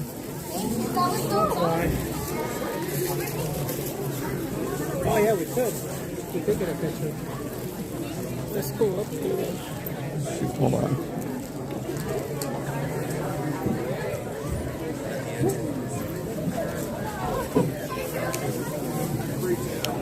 My finger when I draw that.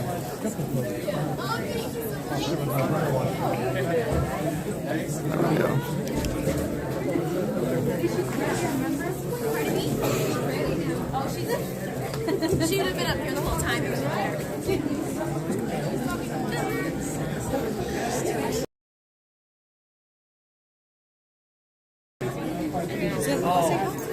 Needs a lot. One of the best. One of the there's more here. Yeah, there's two more.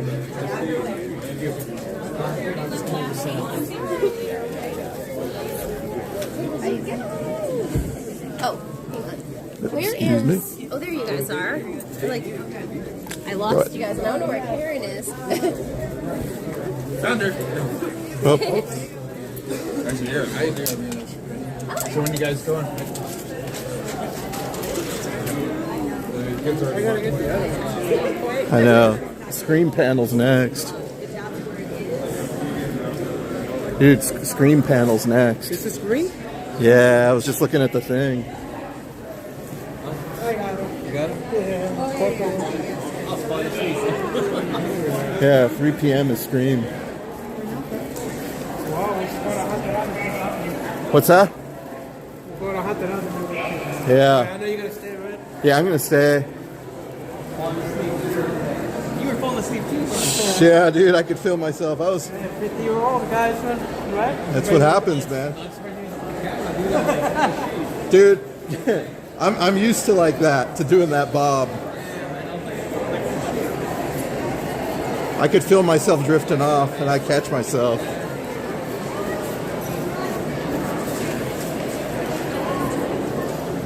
I don't know, that was pretty cool. Oh, now we can go in. Yeah. Well, now you know the spoilers. Now he knows. Oh yeah, you're. Well, you haven't done it till you've done it. Oh yeah. That's crazy. Oh, sorry.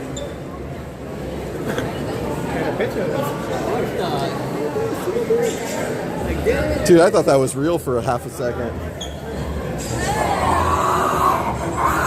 Oh wow. Oh man.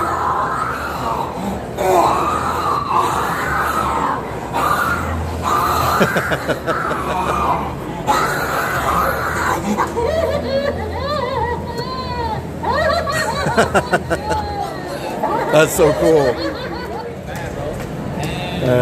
Thank you, man. I know.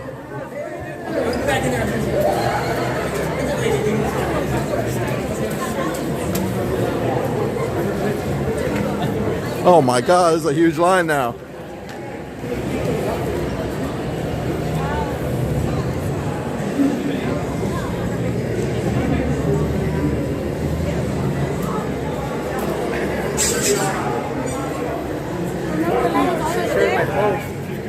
What's that? She shared my post. Oh, Vamp? Yeah. Nice. I gotta go back in there and talk to her too. Dude, it's too much to do in too little time, man. This one wasn't even there before. That's how we do. Yeah. I think for this event they always have a Fear Farm here. Yeah. I remember last time was over there. Maybe it's bigger. I hope so. That's not my fault. I invented the zombie apocalypse. Like military clowns. No clowning around today.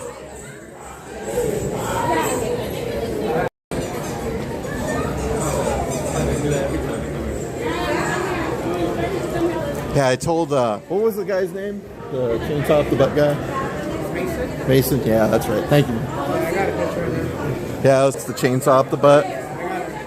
Oh, fuck yeah, dude. That's a good one. Look at that. I was telling him, I was like, we're glad you recovered. He's a cool guy. I had to tell him, man. That Haunted Mansion shirt.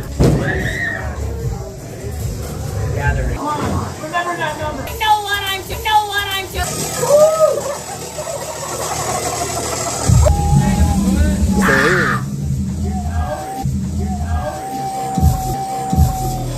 I promise, I don't bite. Please.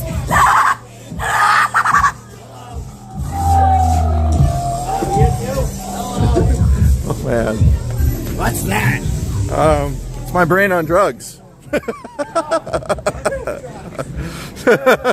don't know what to say. He said, "What's that?" Pointing to my camera. I told him it was my brain on drugs. Well, now we know what it is. So good for it.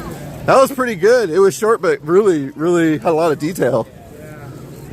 Dude, that alien, I didn't get to get a good picture of it though. They said that's where we gotta go. They said they recommend. Yeah. You guys taking off or? Yeah, we're gonna go eat. Gonna go eat. There's I think there's the In-N-Outs right here on Vineyard. Oh, we're gonna eat burrito. Oh, a burrito. Burrito.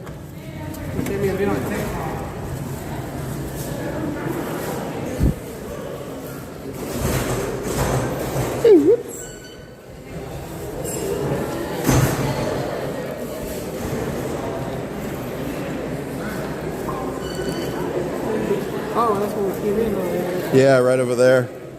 Well, take a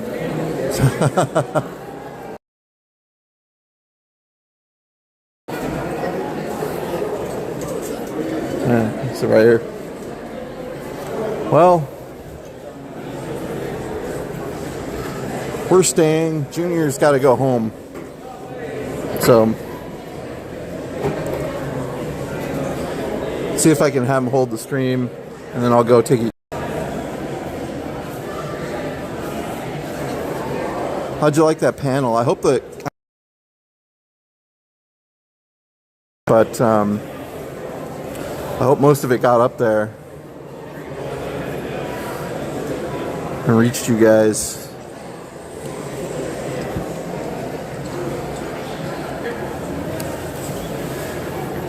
Oh.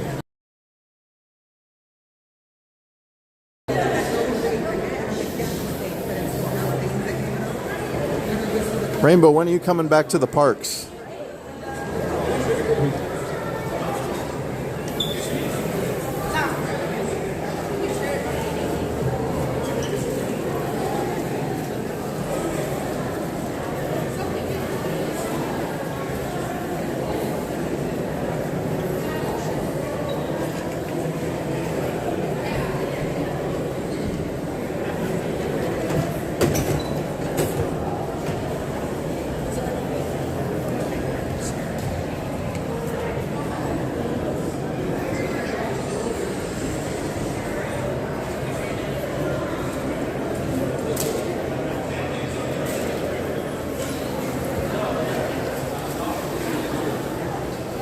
I'm going to use the restroom. Hey, Caesar, will you just watch my stuff? I'm going to put this on the ground. It's charging, so... Okay.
We're back.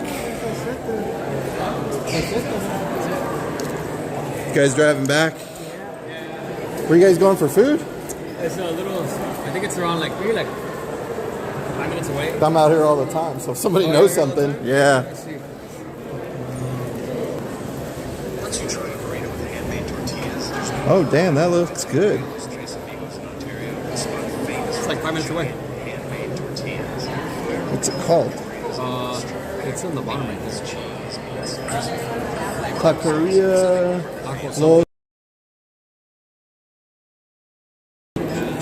Oh, they've been there before? Oh, no. Taqueria Tres Amigos, yeah.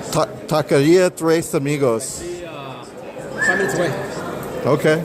I'm going to have to... Right here. Damn. We'll see. All right. I'm going to have to check that out. All right, Brian. All right, guys. Take care, bro. I will see you next time. Thanks, Caesar. Drive safe, guys. Probably 5. I'm going to stay to the end. Get my money's worth. Take care, bro. See you guys. All right, I'll hit you up. That was Junior.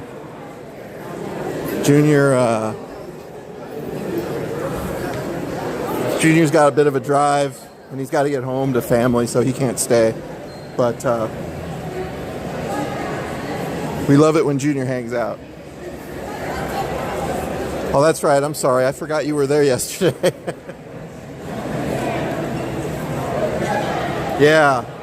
Yeah, I saw you guys were there.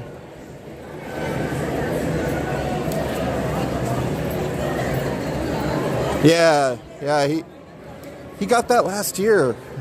I forget where he got it from. I think that one was kind of hard to get, the jacket. Yeah. Let's go say hi to, let's see if Vamp's around. No one's trying to bite her or get bitten by her. She's not biting anybody else. We asked her earlier, I told her I was going to come back. I said, hey, I want to know what a movie that you like or that you think is really good, that a horror movie that you like that no one else has seen. So something that's under the radar. Look at this.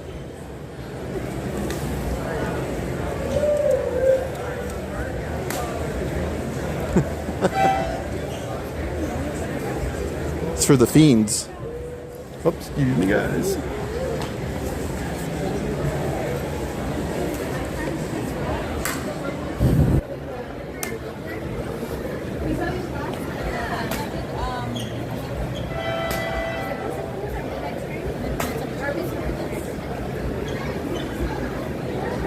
Let's see what she has. She has toilets with. Wait, I gotta ask her.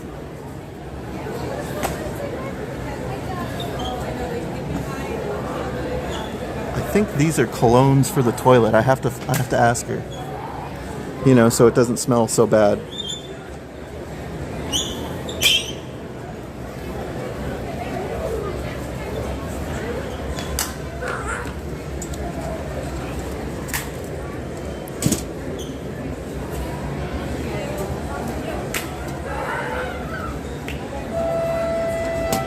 These are great.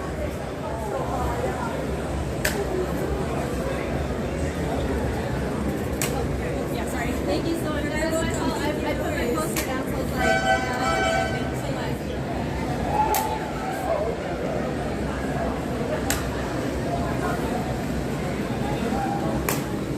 All right.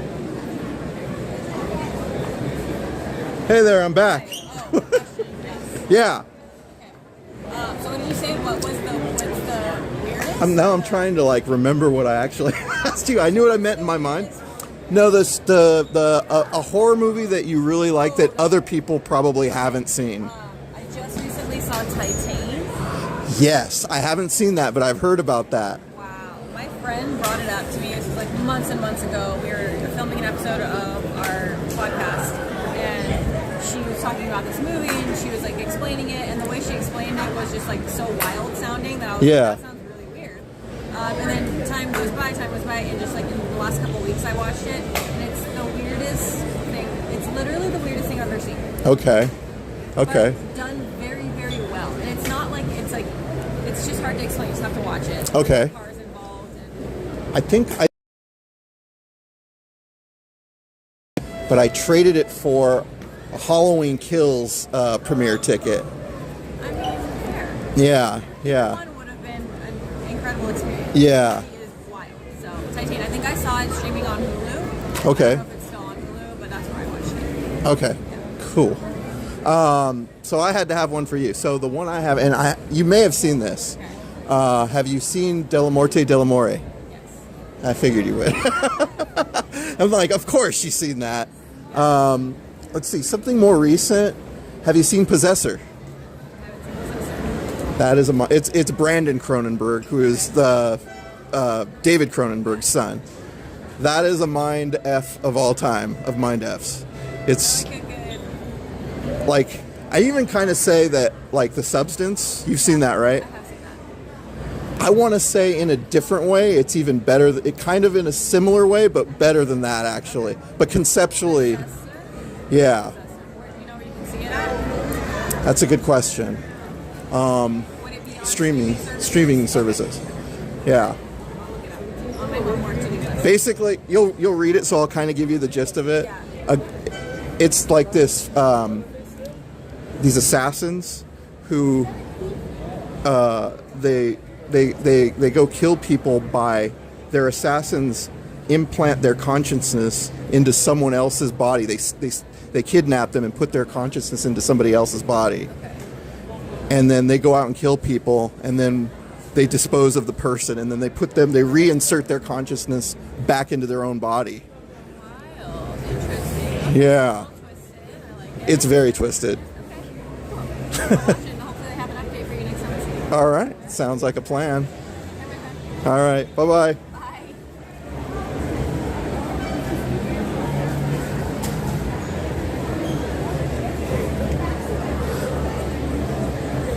That was our friend Vamp. If you haven't seen her online, she's under Vamp if you go on her Instagram. She's got a bunch of merch and stuff. She's putting together a studio, so I guess she can start doing interviews. She was telling us before I went live. We were here for like an hour just talking to her. She also does the Knots.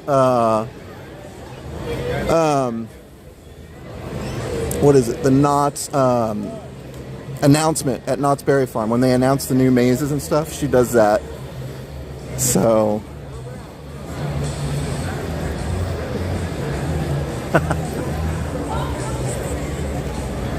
Halloween Forever Orange. I'll have to go back and look.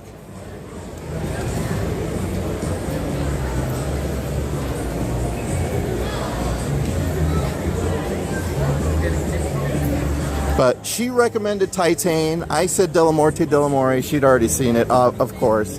Della Morte Dell'Amore is called Cemetery Man in the States. It's an Italian movie about a guy who is... he handles the dead. He's the one that makes sure they're dead. That's basically what it's about. Great movie. Great movie.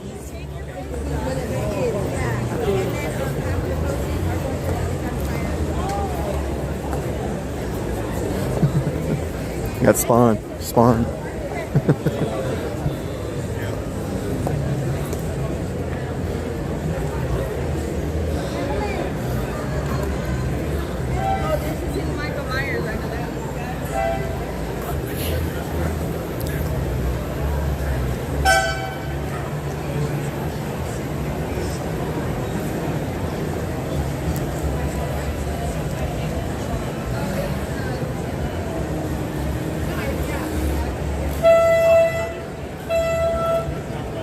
We'll go back over to where the autographs are and take a look over there. There was a couple other exhibits. We'll go check those out. I should go up and go see the Scream panel. It's like starting right now, but it was an S show. There was all kinds of people trying to get in.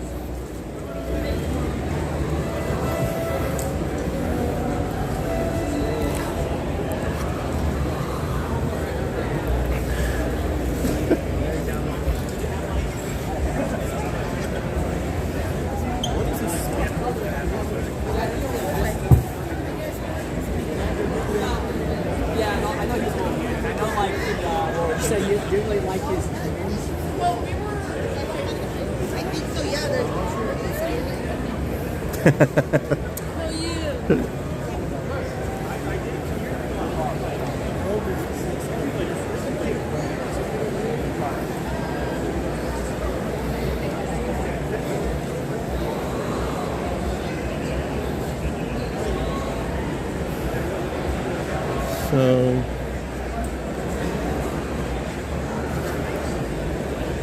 over here.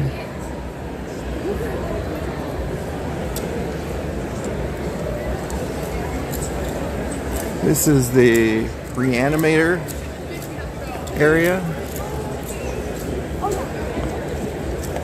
got Bruce, Barbara,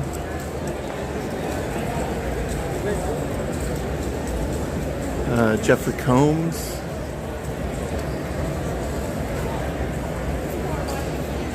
He was also he was also in The Frighteners, if I'm not mistaken.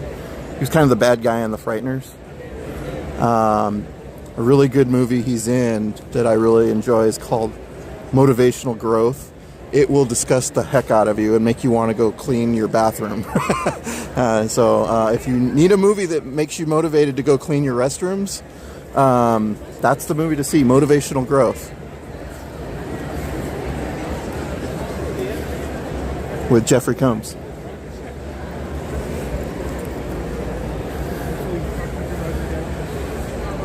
It's Ken 4E, man, this guy. He was in Dawn of the Dead. I think he was also in I want to say he was in, well, it's all right there. Let's see, we'll read it off the wall.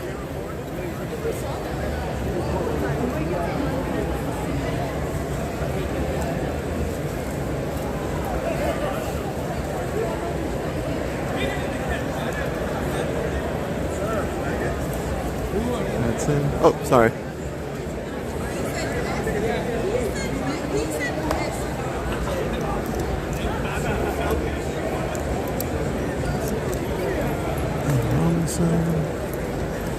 We got from Bill and Ted, Alex Winter.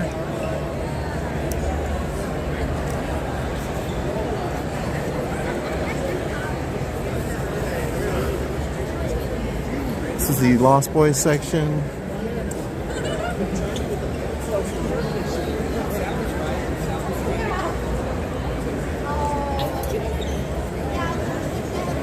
And Jason Patrick. Jason Patrick, who is Michael in The Lost Boys. He was also in Terrifier 3. He was the father.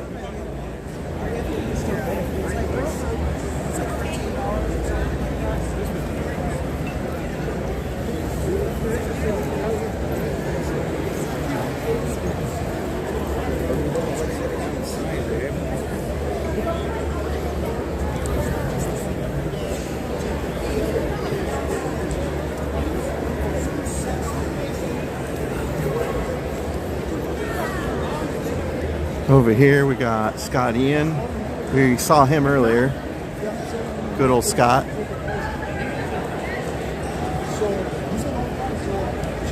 He's got that shirt he's got on is a Cliff Burton shirt, but it's a Pancakes. It says Pancakes on it because Pancakes was what they said before the solo. They asked Cliff, they're like, "What do you say before the solo comes on?"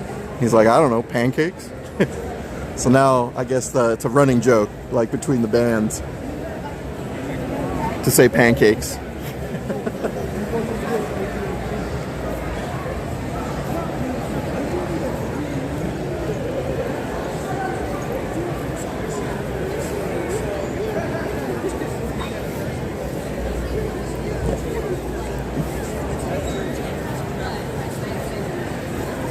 Yeah, it's the Terrifier section over here.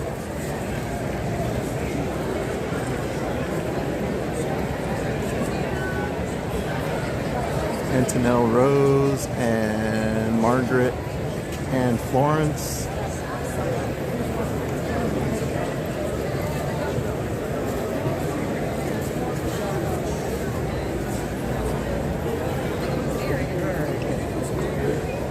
This is our chainsaw guy.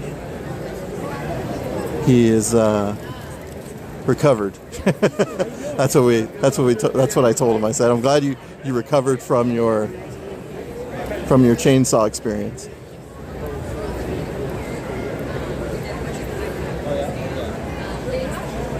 And Chris Fox, she was in Terrifier 3 as well. She was the one, I believe is she the mom, or which mom was she? She's one of the moms. I always forget which one.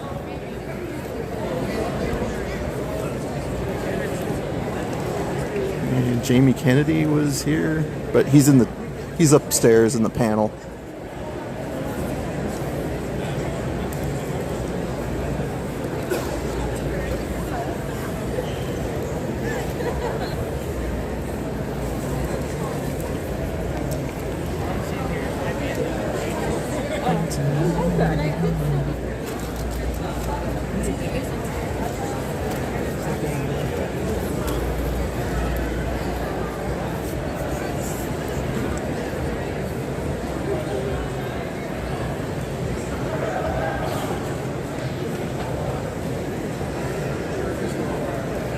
More Scream.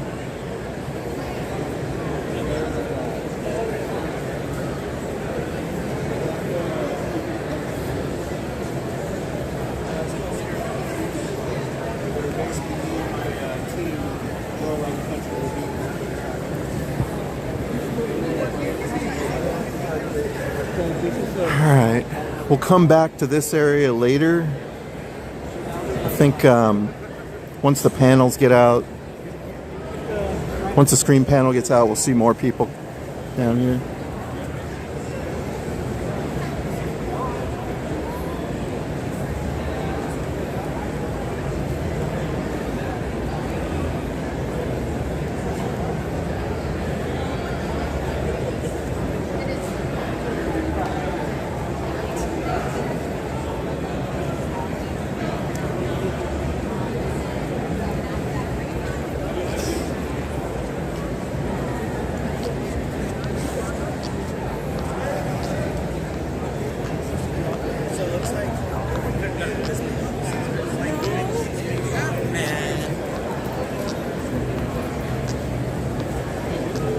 Yeah, I bet they're all taking a break.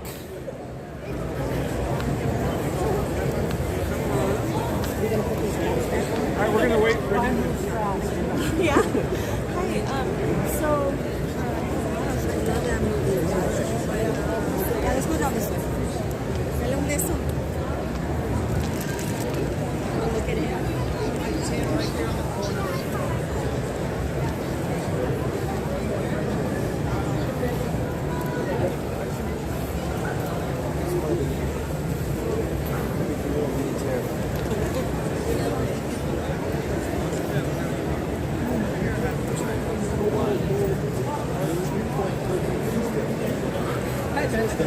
Thank you.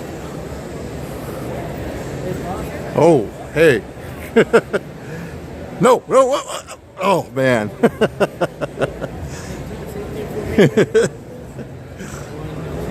That guy almost got me, man. We just got out of here.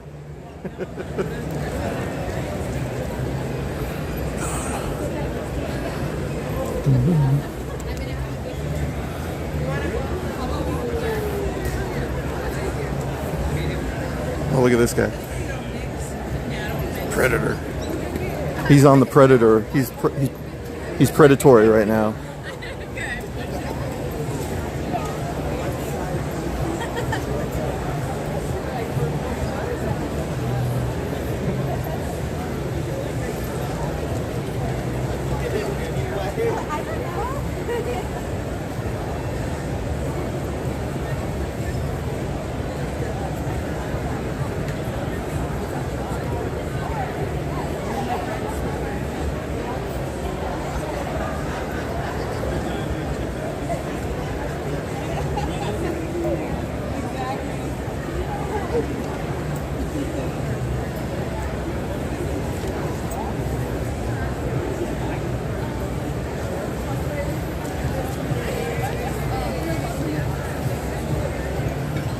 Valentine's.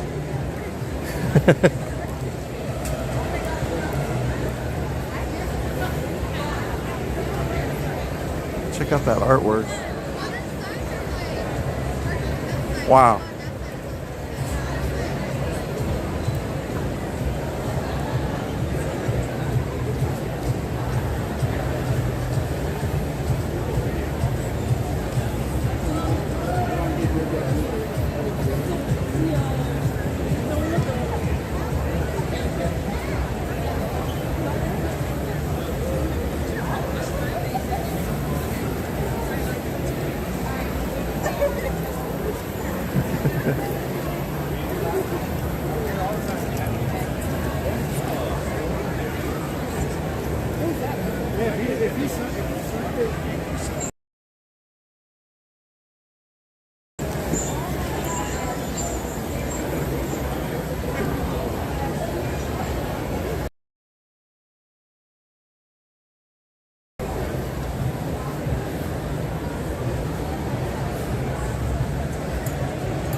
than the one that just came out.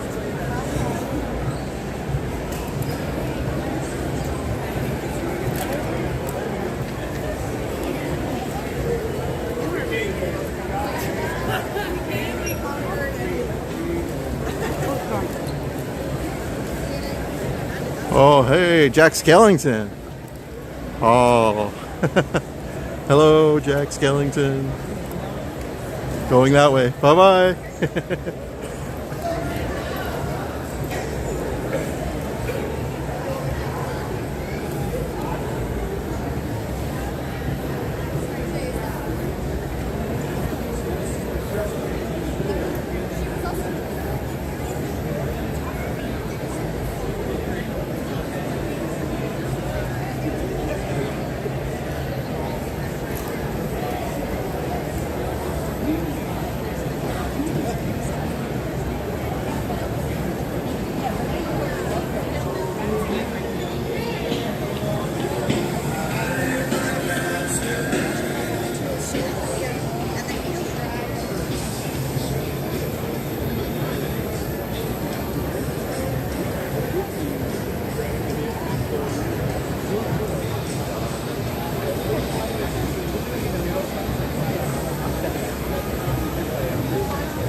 Ooh.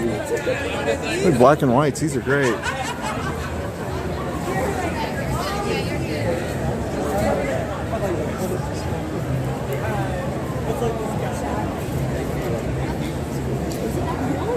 Wow, those are so awesome. So these are all drawn with a knife. What? Yeah, it's a black cat.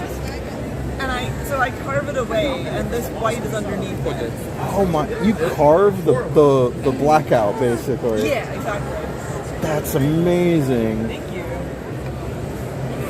Wow, He's like, what? that's crazy. I've never seen anything like that.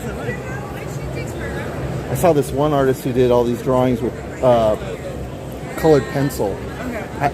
Trying to remember his name. He did a Tool poster. I'm trying to remember his name right now. But anyways, the detail that he had on it kind of reminds me a little bit of that. Gotcha. But he was also colorblind.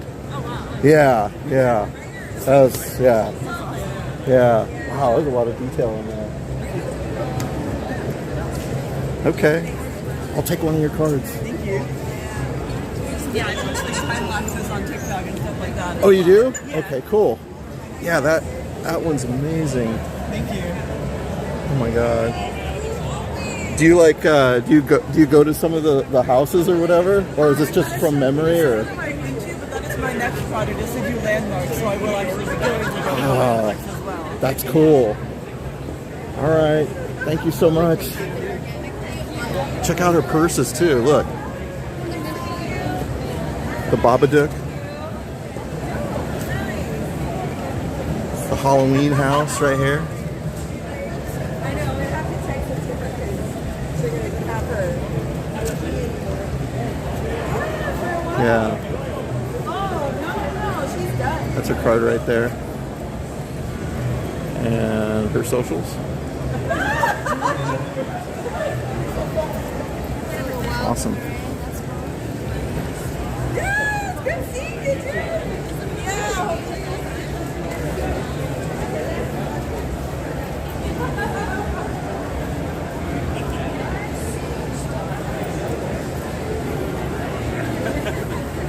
There is a certain there's a certain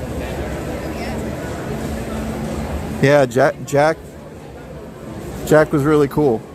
He didn't have a lot to say, but you know, it's always nice to see him.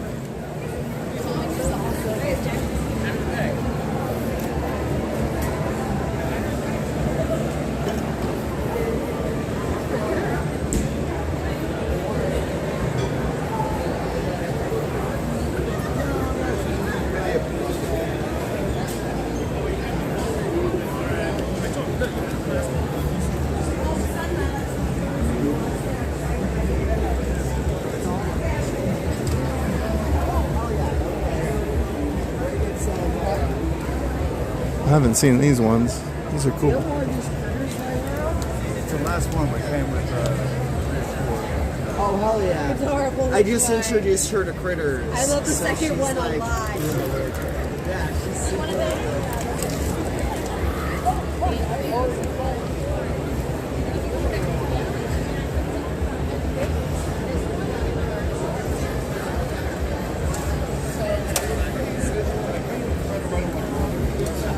This is Iron Man, this is Thor. Oh, gotcha. So they're like all there.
Oh, look who it is. Hey, we got Brian here. How are you? I'm doing good. How's your day? Really good. How about yourself? Pretty good, pretty good. You enjoying the con right now? Yeah. We got to talk to a lot of people. We did the Terrifier 3 panel upstairs earlier. Ah, shoot, okay. The screen panel's going on right now. Oh, and the then screen panel. Is that why Jamie Kennedy's up there? Okay. Yeah. And then after that is the Re-Animator panel. Ah, okay. Yeah. Very fun. Yeah.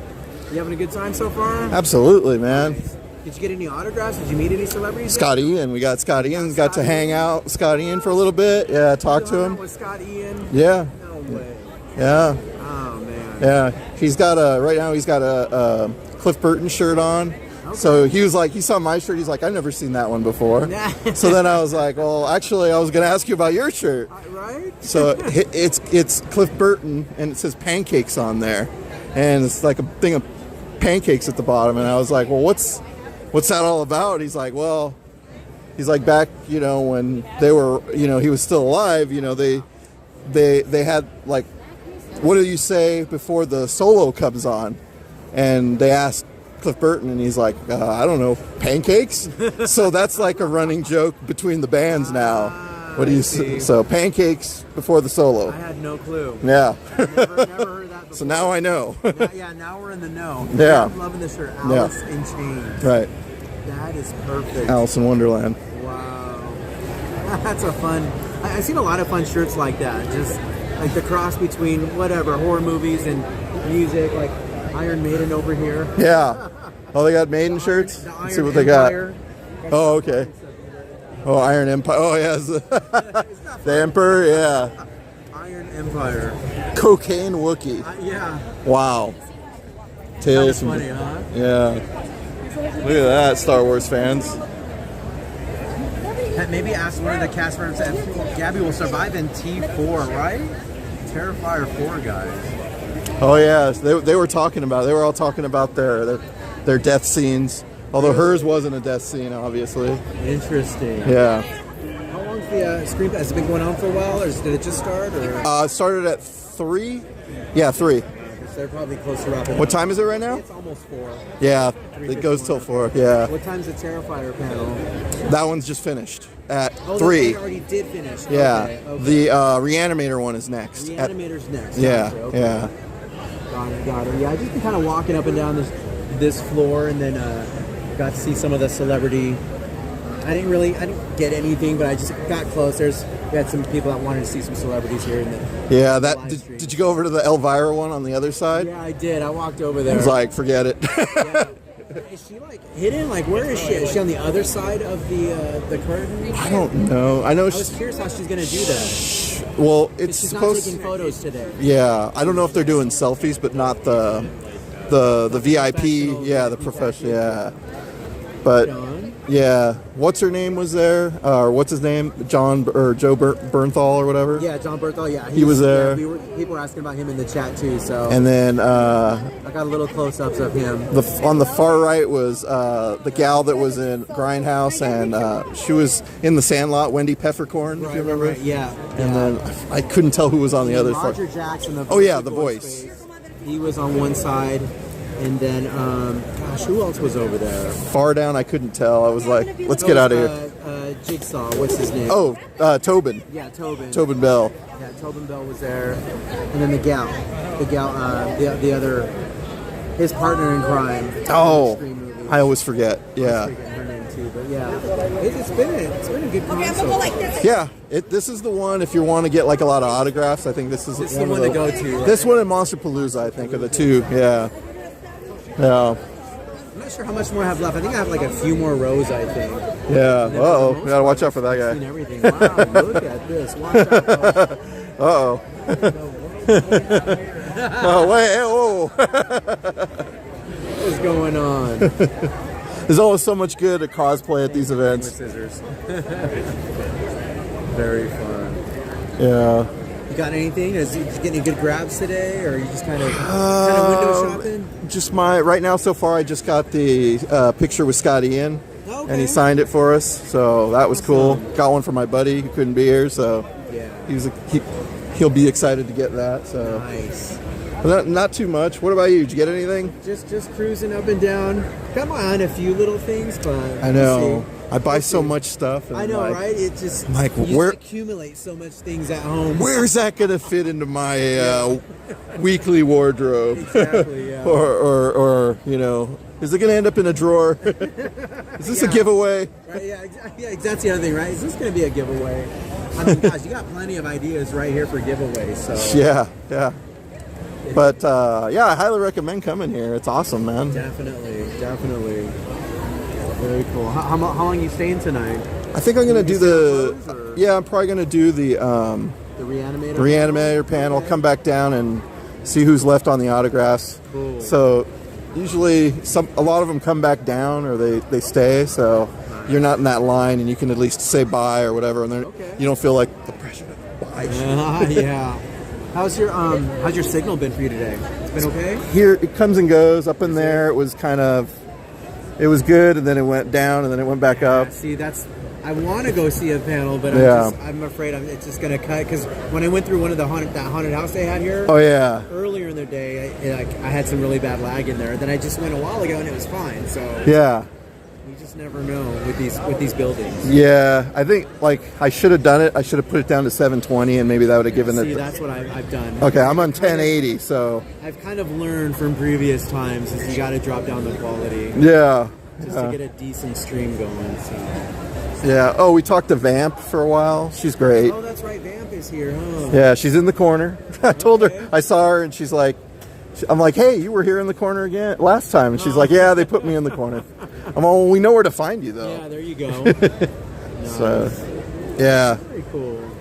How you dealing with your sleep? I know you were out late last night streaming, right? Yeah, we were out. We were still late last night. By the time we got home, and then I got up today to come to this. So I woke up around, I don't know, what time did I wake up? Around 8:30. Yeah. To get here by, even though I still got in late. I think just because of a little bit of traffic and then parking situations. So I hear you.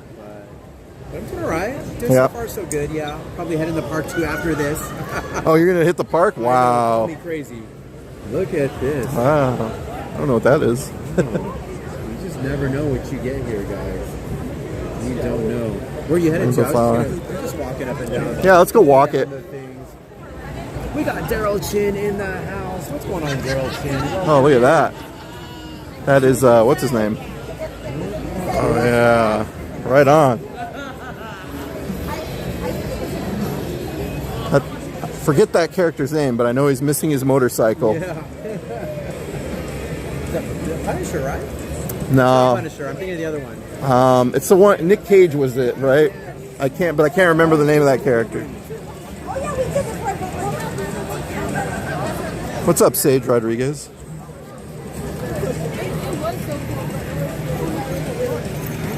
I found a small,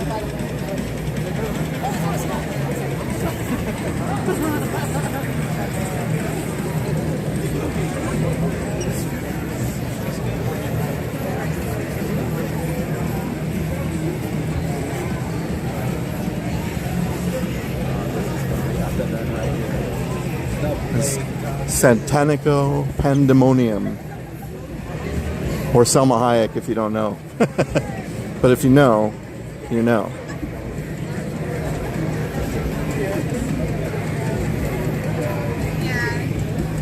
Pretty cool.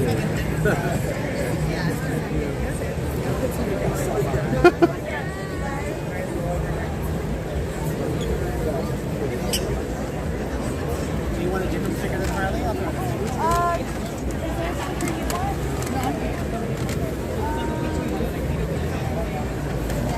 Some cool postcards.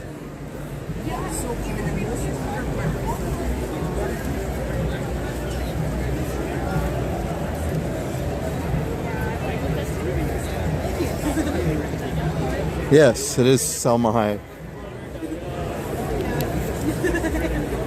From Dusk Till Dawn.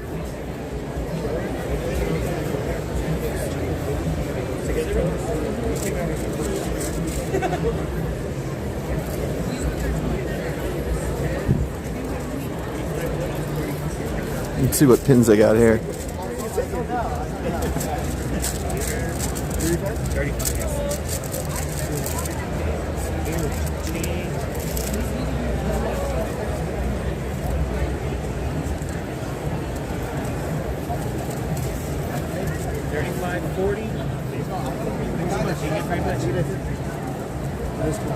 These are cool. Hey. Awesome, man. These are pretty cool. Thank you, man. These are all my designs. I've been doing this for 9 years. 9 years? Wow. Trial and error. What was your first pin? My first pin is not on the board, but it was similar to this. It was a Super Mario World, so that's why I got into pins. I wanted to make my childhood memories into pins. That's awesome, man. I think my first pin was either Pokey, which is a little cactus from Super Mario World, Resner, and who's the third one? Resner and Rex, the little purple dinosaur. Okay, okay. So started off as a hobby, then it turned into just a life of its own. Yeah, man. That's awesome. You guys have, or do you have the bomb bombs from Super Nintendo? You know the little bombs from in Mario? Oh yes, no, unfortunately not yet. I want to tap back into Super Nintendo games. But Yeah. right now I'm focused on the spooky ones. Oh, okay. All the big faces. Yeah. I want to try to make bigger, detailed pins. The last Nintendo pins that I made were these. Okay. These right here. These are the latest Super Nintendo pins that I made. Awesome. These are all my designs. Everything that you see here, I made myself. Nothing is bought and resold. So cool. Thank you, brother. I appreciate awesome new artwork. On Instagram, Pinplug. Pinplug. www.pinplug.com. www.pinplug.com. Thank you. What was your name? My name is Gabriel. Gabriel and Brian. Nice to meet you. Nice to meet you too, Brian. Thank you, man. Have a good one. Enjoy your day. You too.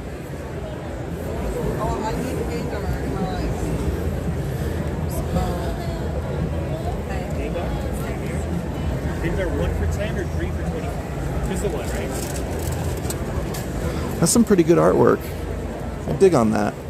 On those pins. I lost Living Dead fam. I don't know where he went.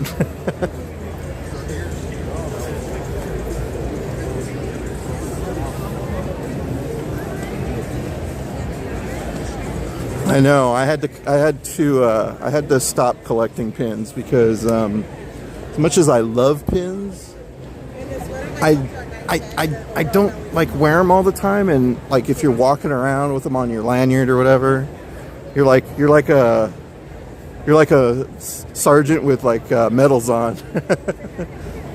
That's cool. So you got all these things clinging and clanging.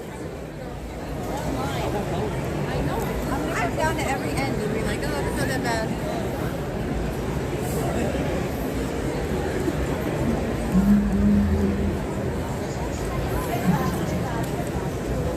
Oh look, we got Freddy Fazbear.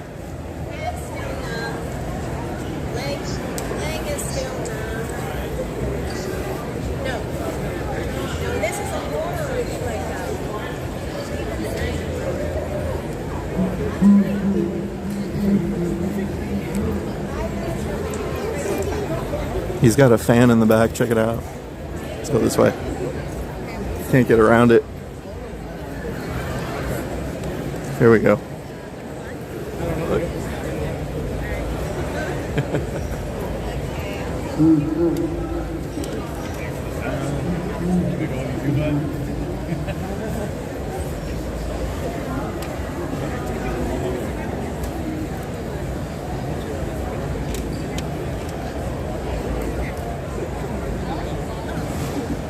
Thank you.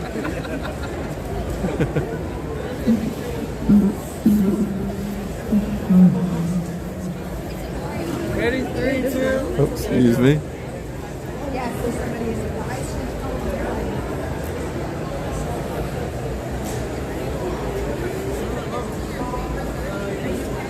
Rainbow, I'm going to go back and see how much your orange beanie is. Just out of curiosity.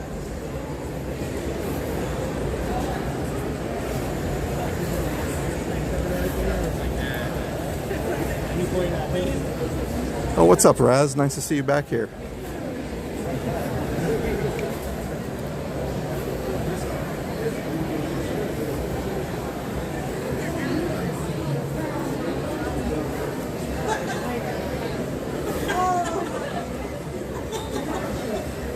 Is it that one, Rainbow? Or that one? Or is it the Dayglow or orange? Which one is it?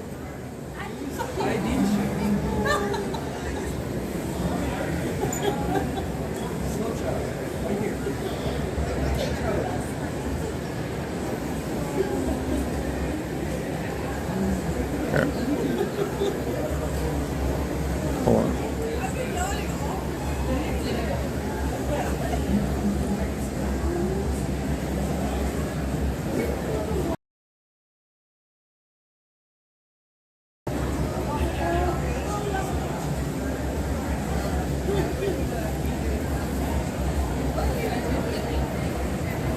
Ooh, stealth mode. I love stealth mode.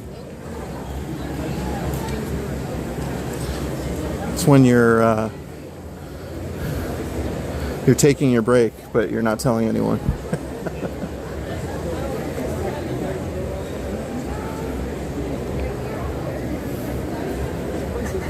Hey, how much are your beanies? 25. 25? Yeah, Okay. a couple of them with the big embroidery are dirty. Okay, thank you. A friend wants to know.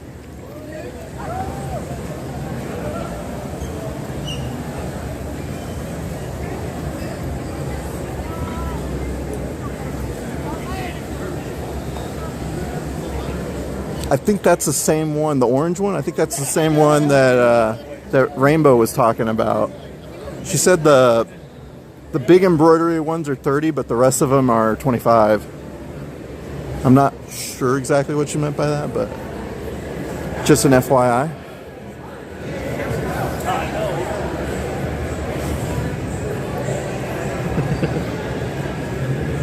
Predator.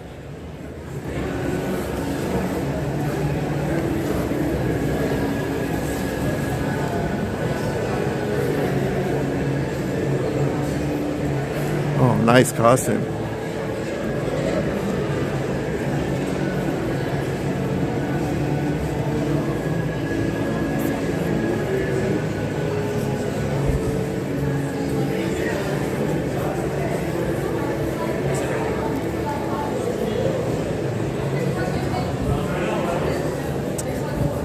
It's kind of like an arcade, and then I don't know what's over here. Collectibles.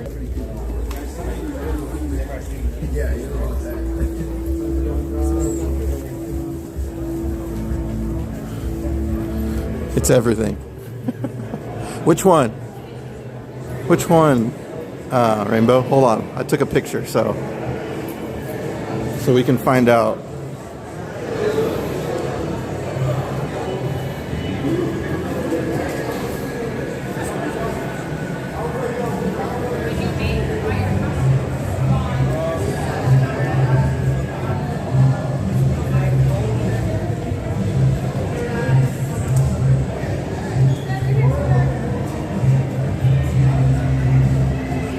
The black one?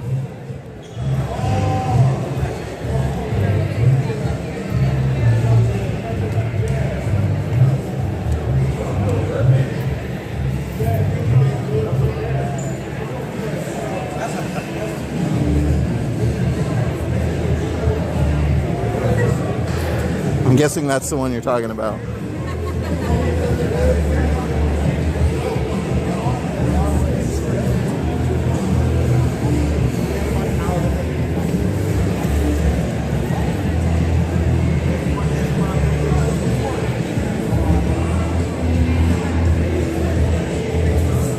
So they have an arcade over here.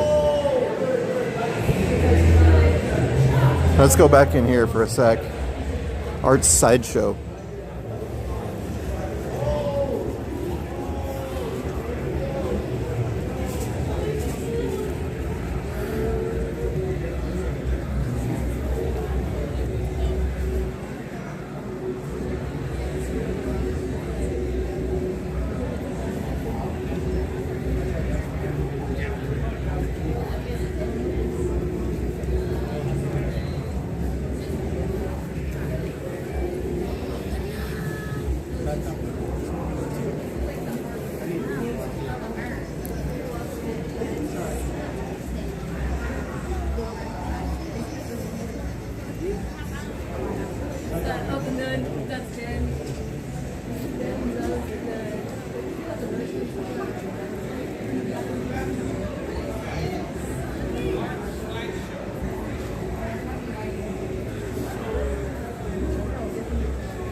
That's growing up petitas.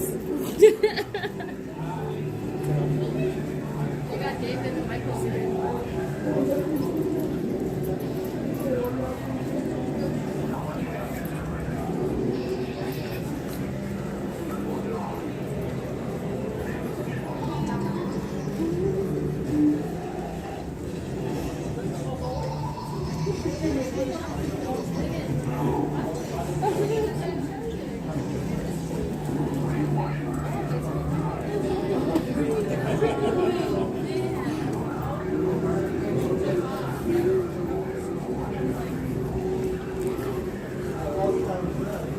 Fright Night, Fright Night.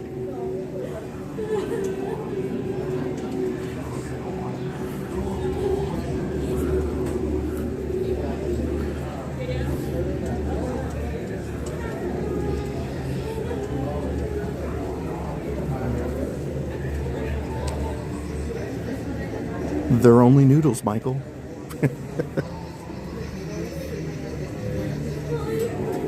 Look, they got the noodles right here. Drink some of this, Michael.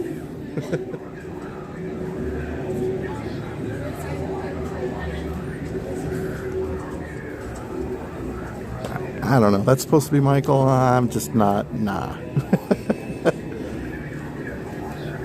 Close. Take a picture.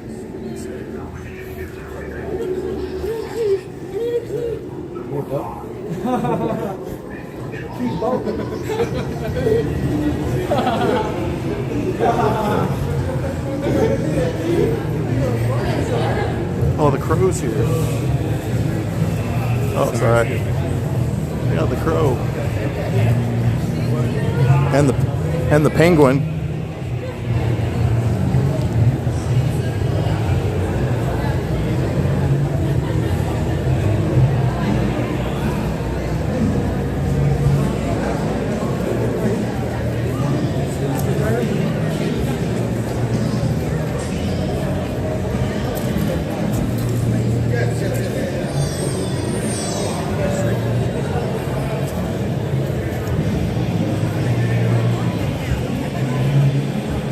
Oh, go ahead.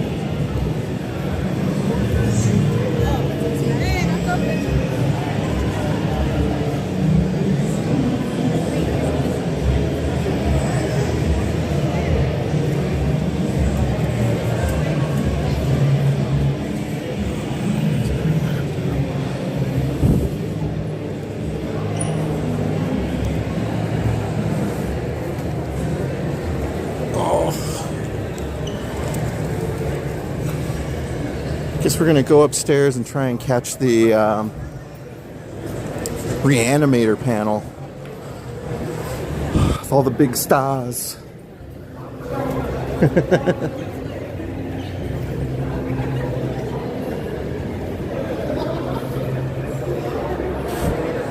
Yeah, Re-Animator panel with Jeffrey Combs, Barbara Crampton, and a couple other people. Can't remember their names, sorry.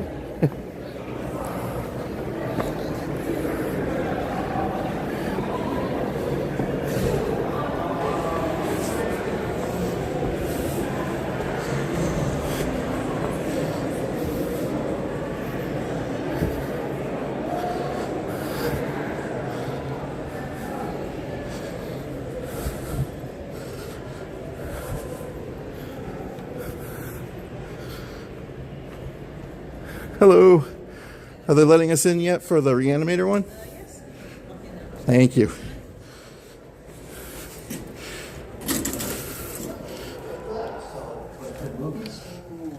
You're supposed to get paid for it. Yeah, you're supposed to get paid. You can only do it for no money if you just do it for the director. Yeah, that's right. And it's the part that we're just kind of reading through. The invaluable key to the success of the animator are all the rehearsals that we get. That's actually, I wanted to ask about that because it's such a physically taxing movie. At least it seems like that to shoot.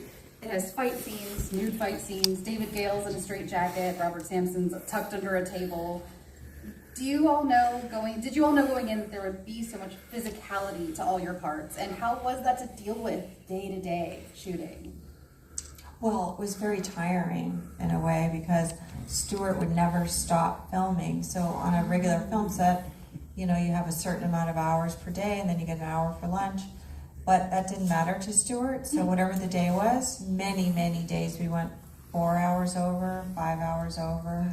like the last few days, it was right before the Christmas holiday that we were finishing. And I think we had at least one day that was an 18-hour day, and he just wouldn't stop. I mean, he kept saying, let's do it again, let's try this, let's try that. So we got a lot of footage for the movie, and I think that also made, excuse me, that also made for a lot of choices for the editing. You know, they have a day because budgets have shrunk so much, you might have 12 days for a movie, 15, 17 days, which is like really not very much time at all. So everybody's rushing and hurrying up. But on a Stuart Gordon set, we weren't rushing or hurrying up. He was like, no, do it again. You know, overtime, whatever, keep going. I remember the last night being really rushing. And, you know, there was the, you know, like, guess what? We're not finished. The movie isn't done, but we're not filming tomorrow. So, like, we don't have the end of the movie. And the last day of the movie was the big finale with all the zombies. Yeah, it was all the end of the movie, shot the end of the movie at the end of the shoot. You know, he did a lot of stuff chronologically, which is really smart on his part. What people don't realize also with so much shooting is that first cut was over 2.5 hours. Wow. It was crazy. That was how much footage was actually He shot a lot of footage, yeah. Well, the script was a lot longer, though, too. There were a lot of other scenes that are... There's a mesmerization kind of theme to the movie that sort of... There's a flavor of it over again, doing over, which is kind of a lot of like theater work too, which is like, all right, we're figuring this out. Like, you know, it also helped that we, in our rehearsals, we solved a lot of problems. So when we would come to a scene, we go, oh, that one, let's go. Kind of like a band, and it's like, oh, that song, okay, go. Except for that 3 shot. Yeah, Stuart got so behind that a scene was going to be cut, and he didn't want to cut it. Yeah. And so he manifested this one shot where we shot, and then it would move to a 2, it never cut. It was like the most ridiculous scene. We're like this close.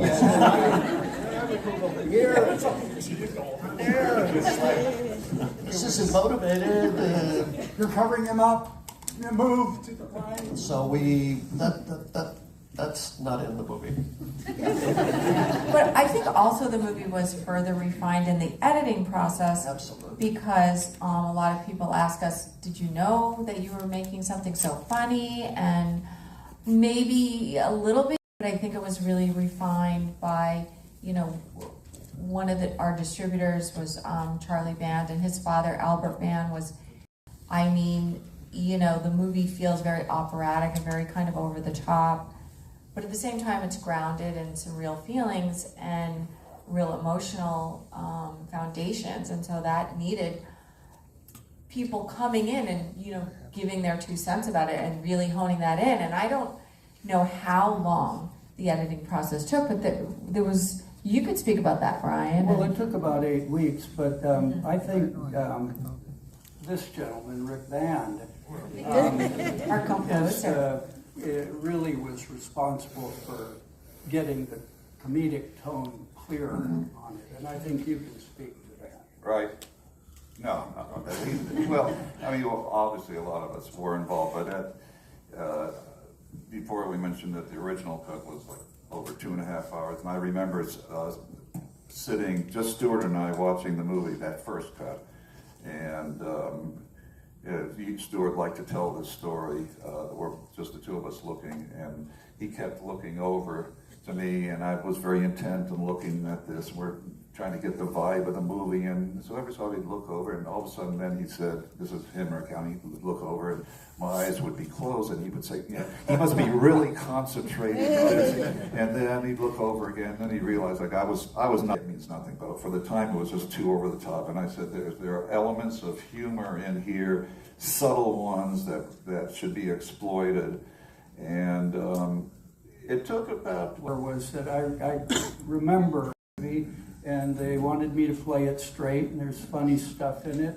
And he said, I think that really hurt the movie. Right. And you said, I want to score according to the humor in it. And I think the Right. main scene that comes clearest on that is when Dr. Hill is carrying his head into his office. Now, come on, that's funny. But if you can imagine if that's scored straight, because the music has to tell you how to feel about this movie. And I think that if Rick if Stewart had insisted, or I had insisted or something, no, this is a horror movie, you got to play it straight. If he had scored that as a horror scene, I think you'd kind of go... The established here. So you couldn't step over the top and make it ha ha ha funny. It was a quirkiness. And that quirkiness, which I think comes out in a lot of H.P. Laurie, a lot of gory stuff, there's a lot of really... His ear gets knocked off. Right. And yet the audience doesn't go, what? They go, yeah, this is great. And yet in the very same movie, you have Bruce Abbott at the end of the scene where Halsey's killed. Remember when Halsey's killed and he falls to the ground? I mean, that's your great scene, right? My scholarship. I mean, that just... Yeah. Boom, he's in a it. fetal position, and then you go down and say, this is the freshest. Freshest we're ever going to come on. I mean, that scene with Bruce is incredibly apparent, and I think the score is a huge reason for that. I mean, Pauline Kael hated Sound of Music, but loved... Just to interject, at the very first screening of the movie. That's incredible. Wow. I think the unsung hero of this movie is the editor, Lee Percy. Lee Percy played a huge part. No question. There was a lot of time that went into and all that we know, and Stewart's way. Usual, especially today, to have as much time and devotion spent to the editing and really kind of analyzing this film and making it happen. It was a convergence. After all, were you in Dracula's Dog, or were you in Hercules and the Forbidden City? No. We're talking about his dad's movies now. It's like late 59 for all those Italian, and then 11 years in Italy with all the spaghetti westerns and the Hercules movies when Rome was the Hollywood of Cinecittà, De Laurentiis, all of that, right? Wow. Yeah. Oh, what a time to grow. Incredible. It was, if I had to repeat, like, those 10 years would just keep going. They were great years, because also at that time you have to remember, this is not... These Americans were considered celebrities. I mean, then if you were in the movies and in the movie business, that was a bonus on top of that. And then if you were a young rock and roller, which I was originally, that was a bonus on top of that. You couldn't have a better 10-year period. It was amazing.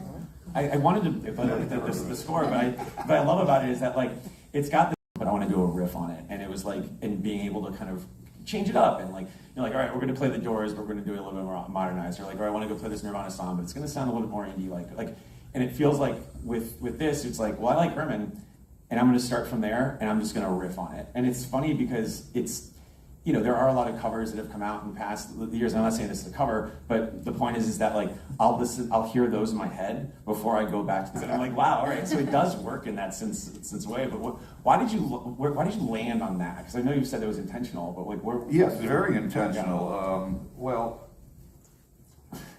again, in looking at the movie, there were certain elements. The main element was, who is Herbert West?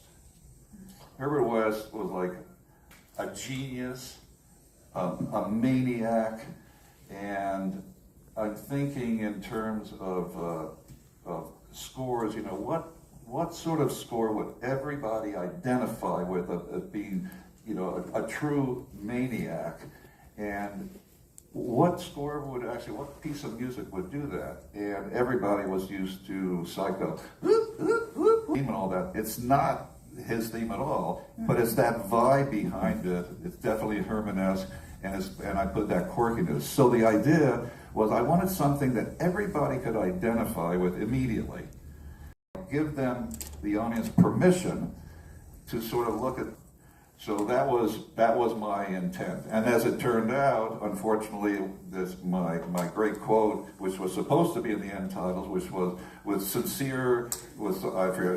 with my humble apologies and acknowledgement to Bernard Herrmann, was supposed to be in the end titles, and it got left out. Now, in those days, to do end titles, it was like a $10,000 thing to redo.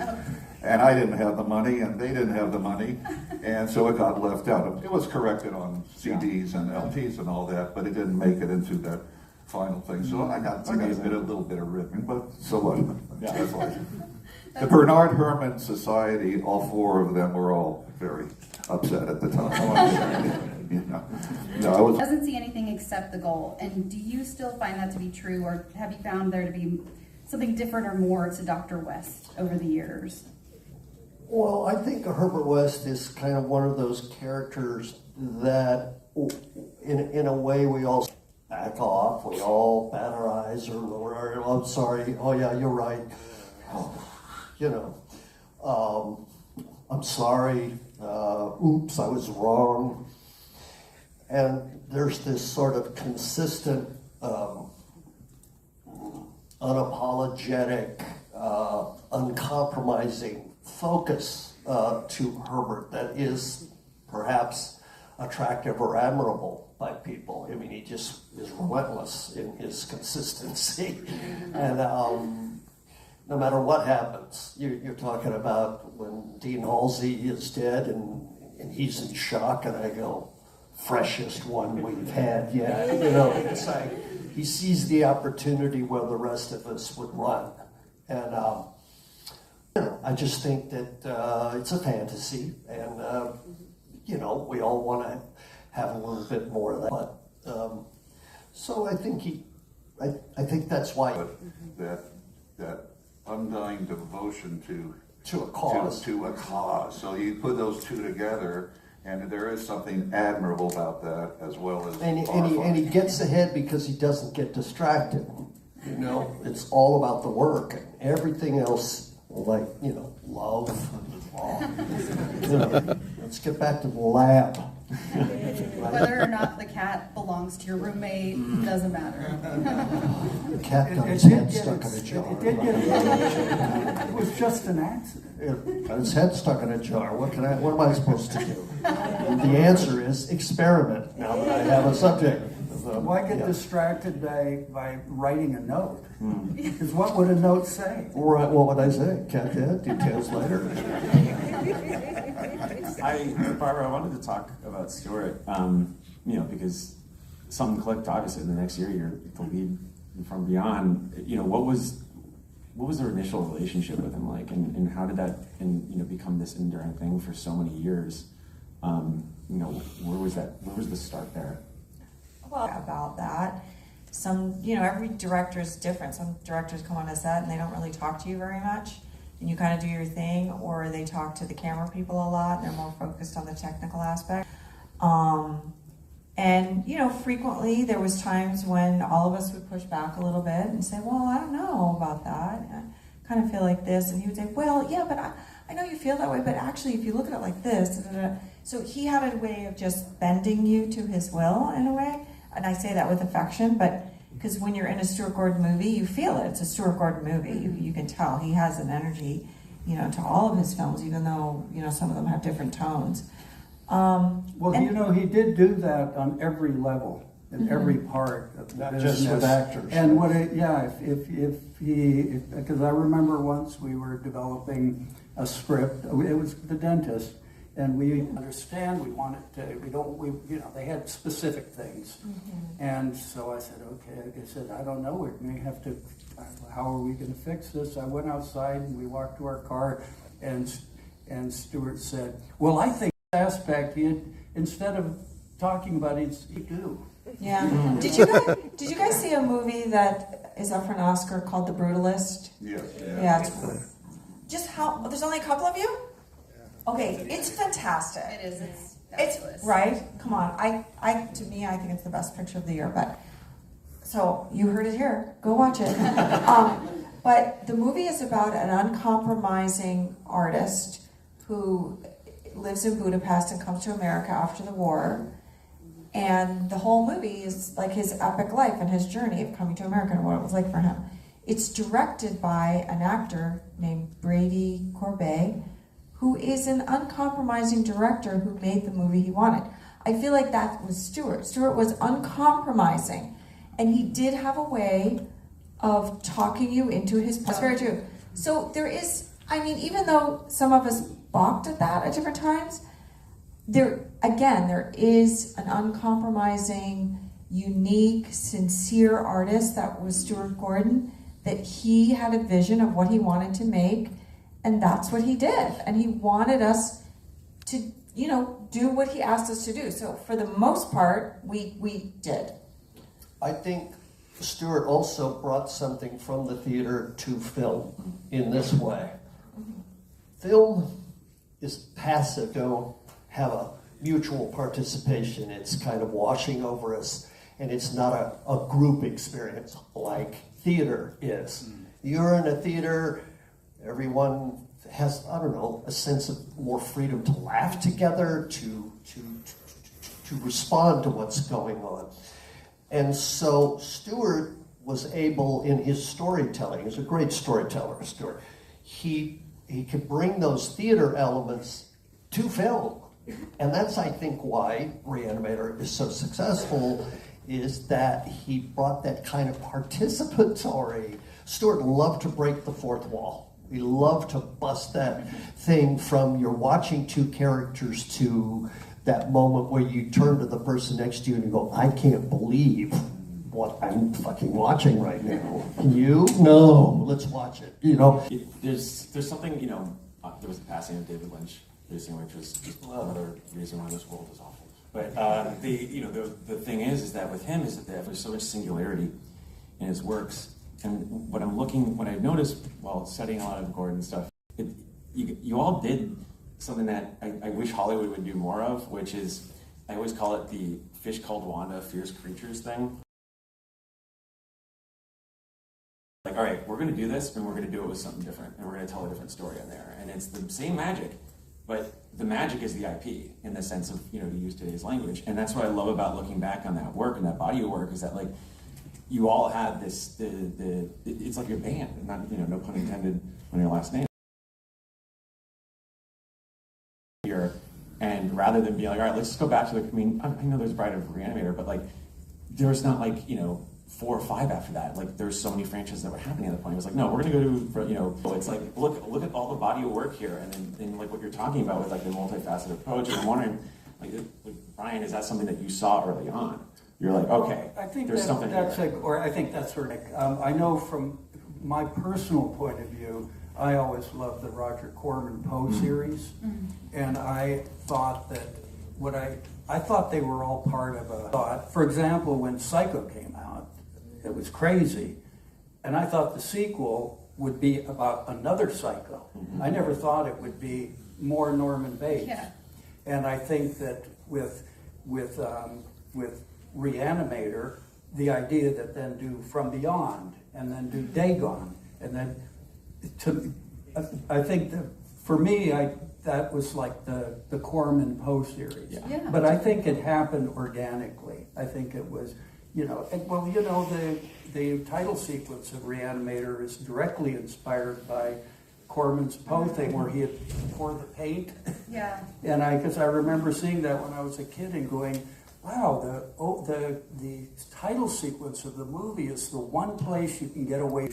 All the different movies were made. I think that was an organic thing. Well, go ahead. Also, he was a theater director, and he did a lot of different plays, and he had a group of people. And you were, Jeff and I were going to do all it. 3 of you were. All 3 of us were going to do it. It was, and it was a different script from what we did eventually, because 30 years later or 20 years later, we shot it in Spain, and I had to use all Spanish actors. But that was, I think, Dagon is part of the whole. And what drew you to? I had long ended, and and she screams alive. Yeah. And Dan has her down, and he's a supervisor running an apartment. He's got her in the basement. So there were a lot of different versions of this. But when we were planning it, then Stuart said, my agent said, of course, that was in a different era. Now, Didn't work for Jim Cameron. Let me interrupt just by saying that things that you were touching on, Stuart, his ways and all this. I think ultimately he managed to transfer that theater troupe mentality to a film troupe mentality, because the people he worked with for most of his career worked with him time and time again over decades. And he also had no one overseeing him, telling him, you can't do that, you need to change your vision, he was a one-man artistic director of the theater. It was his call, his vision, always. And so that's sort of the way he approached movies. This is my movie, my vision. And for the most part, he succeeded. Otherwise, we wouldn't be sitting here. Probably. Yeah, but he did not. He would change if you could show him something better. And he did at certain times. There's no question. I mean, with Re-Animator, there was a change of heart with certain things and all that. So he wasn't incapable of it. Well, I think the thing that he did respond to and would change his mind was showing it to an audience. Mm-hmm. So when we showed the rough cut, it's Fiction Club, that you're going to give a presentation for the awards tomorrow, the Saturn Awards, with that group. Yeah. And we showed the movie with just sound and was there music on it, that effects. So somebody would watch it, because we were talking about the editing a lot. We were sending VHSs to Stuart, and then we'd talk on the phone. And there was places where there was not an agreement. And so we showed the movie. We gave, and it was a play, I think it was called Assembly Line or something, a very ensemble type of development.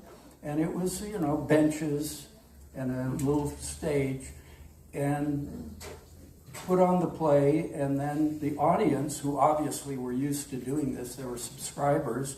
Then after, Stuart got up and asked what people thought. Notes. And I remember when I saw that, I thought, I can work with this. Yeah, that's because so admirable. He basically didn't fight back the audience. Now, if you were maybe the writer or the producer or the studio, he'll really, the actor, you should hold your glass like this. Yeah, exactly. Stuart was he was a bit of a 60s radical in that, down with the institution. More than a bit. More than a bit. So anybody in a position of authority was ready to, take on, just up and I've thought about that a lot, and I think about that in the context of where we are today, and where we do have a lot of people that oversee everything, and then we do have a lot of people that are critical, and it's not usually the case where you can just listen and be receptive. You kind of have to find ways to fight back. And I just know that Stuart was steadfast in his vision, and because people can have an opinion and then fold, and then regret taking someone else's notes. Mm-hmm. Stuart had great faith in his own opinion. That's for sure. And he would. And I did that movie Space Truckers. I had a small part in that where I played Debbie Mazar's mother, and I wake up after being cryogenically frozen for 30 years, and then I meet Dennis Hopper, and he falls in love with me in a few minutes, and which was really nice at the time. But on that movie, Stuart told me that, I want you to do this or do that. Like, Stuart would always have us do more. And he was saying some stuff like this to Dennis, and Dennis said, "No, man. And, you can't really push Dennis Hopper. There's only so much you can do." And then Stuart said to me later, he said, "I realized that he was right, that there was, times when you can be quiet on the screen and you can still get the intent of what's going on." So I think to do what is extraordinary. I don't know. You want to do extraordinary work. You want to keep going, and everybody. There's a collective consciousness that happens within yourself and within the people that you're working with, and if you can trust people enough and actually take advice and show them things,